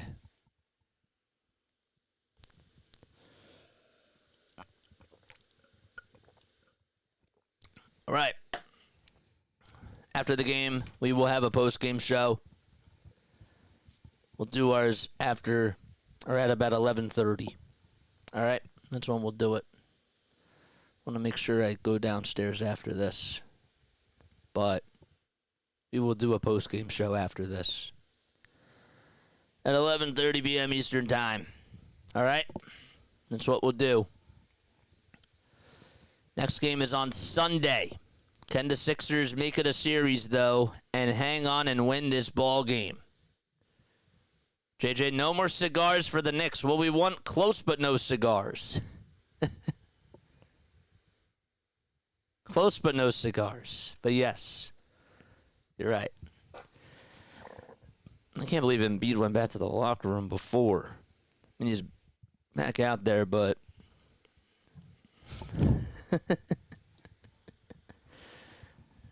yeah. All right, so I don't know what the ruling was here. Did the Knicks really challenge this? I don't know. Game 5 now is going to be Tuesday at 7 o'clock p.m. if necessary, which hopefully they win this game to at least push it to a Game 5. So Lowry goes up with the first free throw, and he nails it to make it a 9-point lead for Philadelphia with about 2:57 to go in the fourth quarter. Lowry drips with a little bit of some sweat.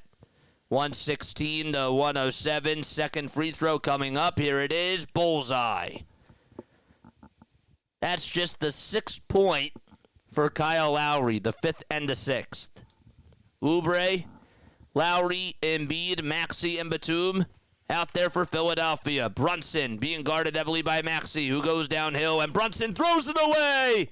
He tried to find DiVincenzo on the far corner, and Brunson saying, my bad. Another costly turnover. Can the Sixers go up by 13 or 12? Lowry gets it from Tyrese Maxey in the Sixers front court. DiVincenzo guarding him like he has been all night. Embiid sets a pick. Lowry downhill. Floater. It's up and in. Clutch bucket for Kyle Lowry. And how about the screen set by Joel Embiid? The Sixers up by a dozen. Brunson at the top of the perimeter tries to go up against Oubre. Puts up a heroic shot and he can't get it, but he is fouled. He is fouled, and Oubre thought that he had all ball there. I gotta tell you that he's really did do a good job at staying on him. Brunson is a very fast guy, but the Sixers have just had the bodies to just keep up with his pace. And how about the clutch shot by Kyle Lowry from the foul line after just being able to make a nice play on the defensive side. 119-107. Brunson looking to make it a 10-point game and cut the lead that way. First foul shot up and in. Jalen with 35 points, 13 assists, and 2 rebounds in this game.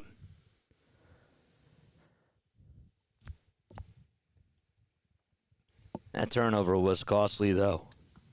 119-108, and the second foul shot. That is also good as gold. Maxey gets the inbound from Nico Batum. Got to still keep your head in the game, and you need to still box out on the rebounds if you're not making the shots. Maxey at the top of the key, looking at a 3-2 zone. Batum gets the pass from him. Brunson was all in his wheelhouse. Embiid puts up a shot and another foul called as he tried to shake off something. But we do have a foul on the Knicks with about 1:55 to go in the fourth quarter. It's just a personal foul, and that's going to send Nico Batum to the line. It's 119-109. That was away from the play, and that was before Embiid's shot went off, just barely.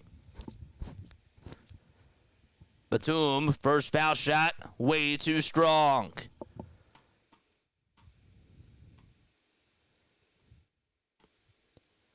Nico this season as a foul shooter, just shooting 71.5% from the foul line. 119-109, second free throw. Bam! 120-109. And Brunson dribbling the rock now. Knicks have it at the top of the key. Brunson tries to zigzag his way past the defense. Oubre tries to play defense, and another foul called on Kelly, I believe. Or did they just say that it went out of bounds and it's going to be Knicks' ball? Oubre thought that maybe he had the ball there. There was no foul signal, nothing. Let's see again. Yep. Just got all ball there. All ball. All ball. It did signal a foul, and Oubre, yep, got all ball. Brunson's foul shot is up and in. 120-110. Big plays here. My gosh. It's like you can't even get a second to breathe against this team. Jalen now with 37 points. Embiid with 45. They've been going neck and neck. Second foul shot. Money. Bread and butter for Jalen Brunson. Oubre gets the inbound, and Maxey sort of froze for a second, and Oubre's like, you got to step up, man. And he did. Maxey gets it into the Sixers front court. Kyle Lowry being trapped all the way in front of the Sixers half-court mark. Batum gets it over towards Tyrese Maxey. Maxey back outside to Lowry. 4.5 seconds left on the shot clock, and the ball gets stolen away by Dante DiVincenzo. Brunson trying to get let loose, puts up a shot. It's blocked by Embiid. Hart with the rebound, and the follow-through is good. It's a 7-point game. Maxey gets the inbound once again, and Maxey gives it back to Batum. Embiid, there was a body flying on the other side. Embiid tried to bounce into somebody, and I didn't know what that was, and Brunson gets called for a foul. And it'll be more free throws coming up for Philadelphia. Lots of things that happened in that sequence. The Knicks, again, just showing their grit in the backcourt and just able to provide a lot of scrappiness down low. So Hart got called for the personal foul. And again, let's look at this again. Embiid got the ball not loose. That was the reach and foul that they just called. Embiid's first foul shot. Doink. Hits off the front of the rim and goes off towards the left side. Hopefully you're all doing well. Fasten your seatbelts. 45 points for the big man. He's 14 for 16 from the charity stripe. 1:09 to go. Sixers have 2 timeouts. The Knicks have 1. The second foul shot. Good. 8-point advantage for Philadelphia at the WFC. Hart and Brunson working very quickly here. Brunson over towards the right side. Bouncer down low to Hardenstein. He goes up with a shot. It's blocked by Joel. Embiid got the rebound. And 55 seconds to go. Embiid, he lost it for a second, but a foul called on the Knicks. That's on OG Anunoby, or Dante DiVincenzo, that is. DiVincenzo just swiped it away from Joel Embiid. And how about the block by Nico Batum from behind? Batum just got a piece of it on Isaiah Hardenstein and said, no, no, no, get that you-know-what out of here. So it's 121 to 113 with about 55.5 seconds left. Embiid gets the friendly bounce on free throw number 1. It's good. 47 points for Joel, trying to make it 48 now at the foul line. Definitely love how aggressive the Sixers have been in this fourth quarter down the stretch. Embiid with the second foul shot. Makes it look easy. And it's a 10-point lead as he makes it. Hardenstein dribbles it up into to the Knicks front court, hands it off to DiVincenzo once more. Maxey not giving him any sort of breathing room. And now Oubre playing defense on Brunson. Brunson goes up for a 2. He gets fouled by Oubre once again. That's like the third foul in this quarter by Kelly Oubre Jr. And Jalen Brunson trying to solve him like a Rubik's Cube. 41.5 seconds to go in the fourth quarter. Brunson's been getting his points a very hard way, but has had a lot of success here in the fourth quarter and has been the only bright spot for the Knicks. Everybody else, Sixers have been outplaying them. First foul shot is up, and it hits off the back of the rim and dances out. They got 60 people on here watching.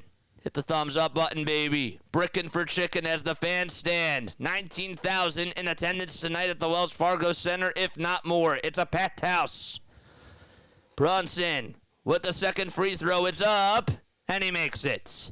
As Embiid falls on his knee, and Batum will inbound it to Joel. 123 to 104. Timeout called by Joel Embiid and the Philadelphia 76ers. I don't know why they gave him the inbound. You know that they're probably going to go, that if they do go to him, it's probably going to be easy for these guys to just trap him right there. Oh, man. So we have a timeout called by Philadelphia. Are the Knicks starters still in? Yes. Mitchell Robinson did leave the game, though. He wasn't a starter for them today. I didn't think that he was going to play. They said that he was day-to-day and didn't even list him, not that I saw, as healthy. Maybe it happened like 8 minutes before, and I just did not see it. Larry's here! Larry, baby! 9-point lead for the Sixers with 37 seconds to go, and they got to play till the last second. And again, Sunday afternoon's game will be at 1 o'clock p.m. Eastern Time.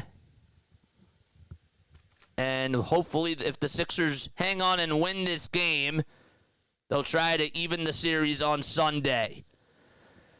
All right. I saw that your Vikings made a lot of trades today.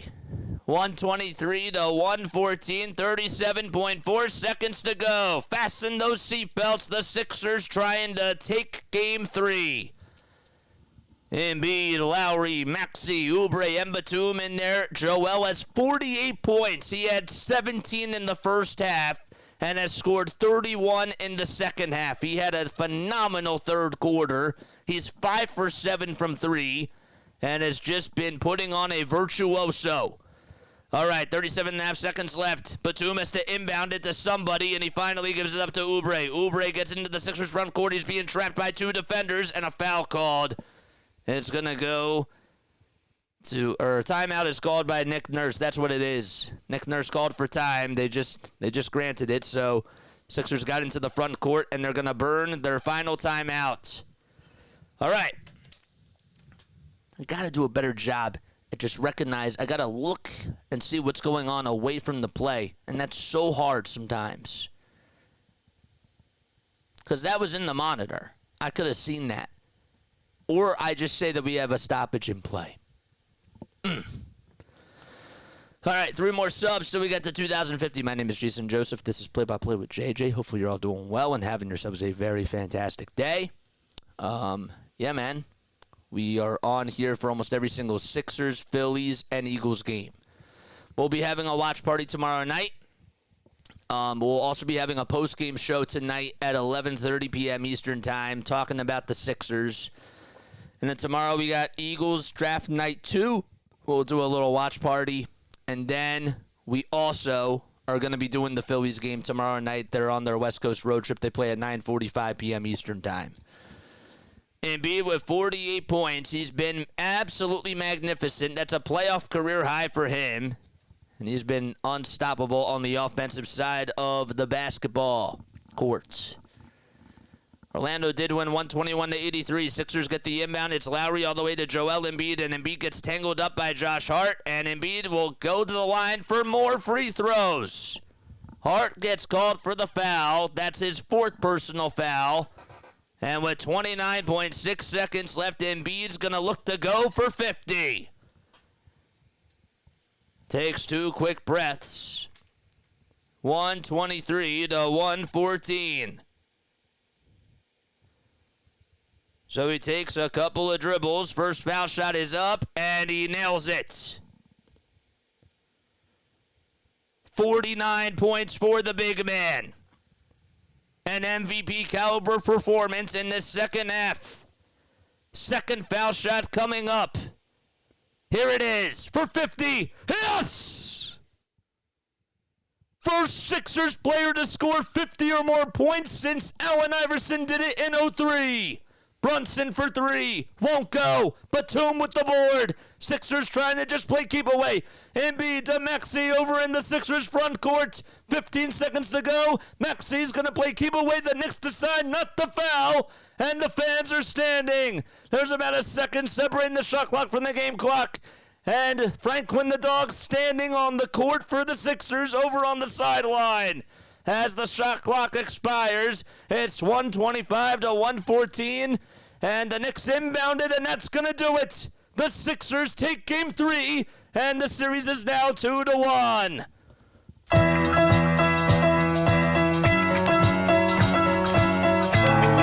Let's go!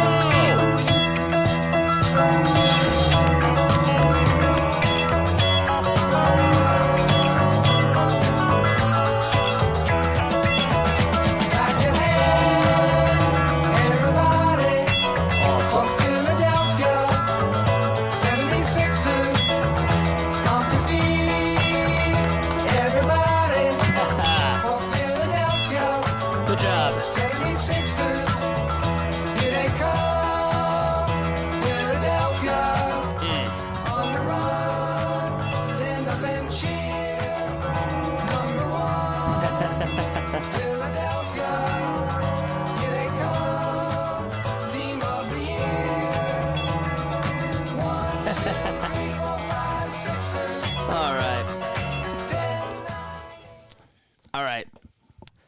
Good performance, man. That second half by Joel Embiid was phenomenal. I know that I was not happy with how this team performed in the first half. Embiid showed up, though, in the second half. And again, just on one knee and with probably one eye, able to put up a 50-point performance. A 50-point performance! He was phenomenal. Really awesome win for the Sixers. And it was a breath of fresh air that you could actually have a comfortable lead in the fourth quarter, even though it still didn't really feel comfortable because you know what happened in game 2. But still, you had the gut feeling, man. This team scored 70 points in the second half. They put up a 43-point performance in the third quarter, and that was the difference. Joel Embiid made the difference tonight. Now, to be fair, Mitchell Robinson literally did leave, right? But, hey, he took advantage of Achua. He took advantage of Hardenstein. it really annoyed me in the first half when Hardenstein was getting so many floaters, but they did what they had to do tonight, and they took game 3. I figured no way, no how, they were not going to lose this game. And they didn't. Now you got to come back on Sunday. Grace is not even here. We win, I wonder. Larry wasn't even here for most of the game, you know? But good job, man. Good jobs. Good stuff, man.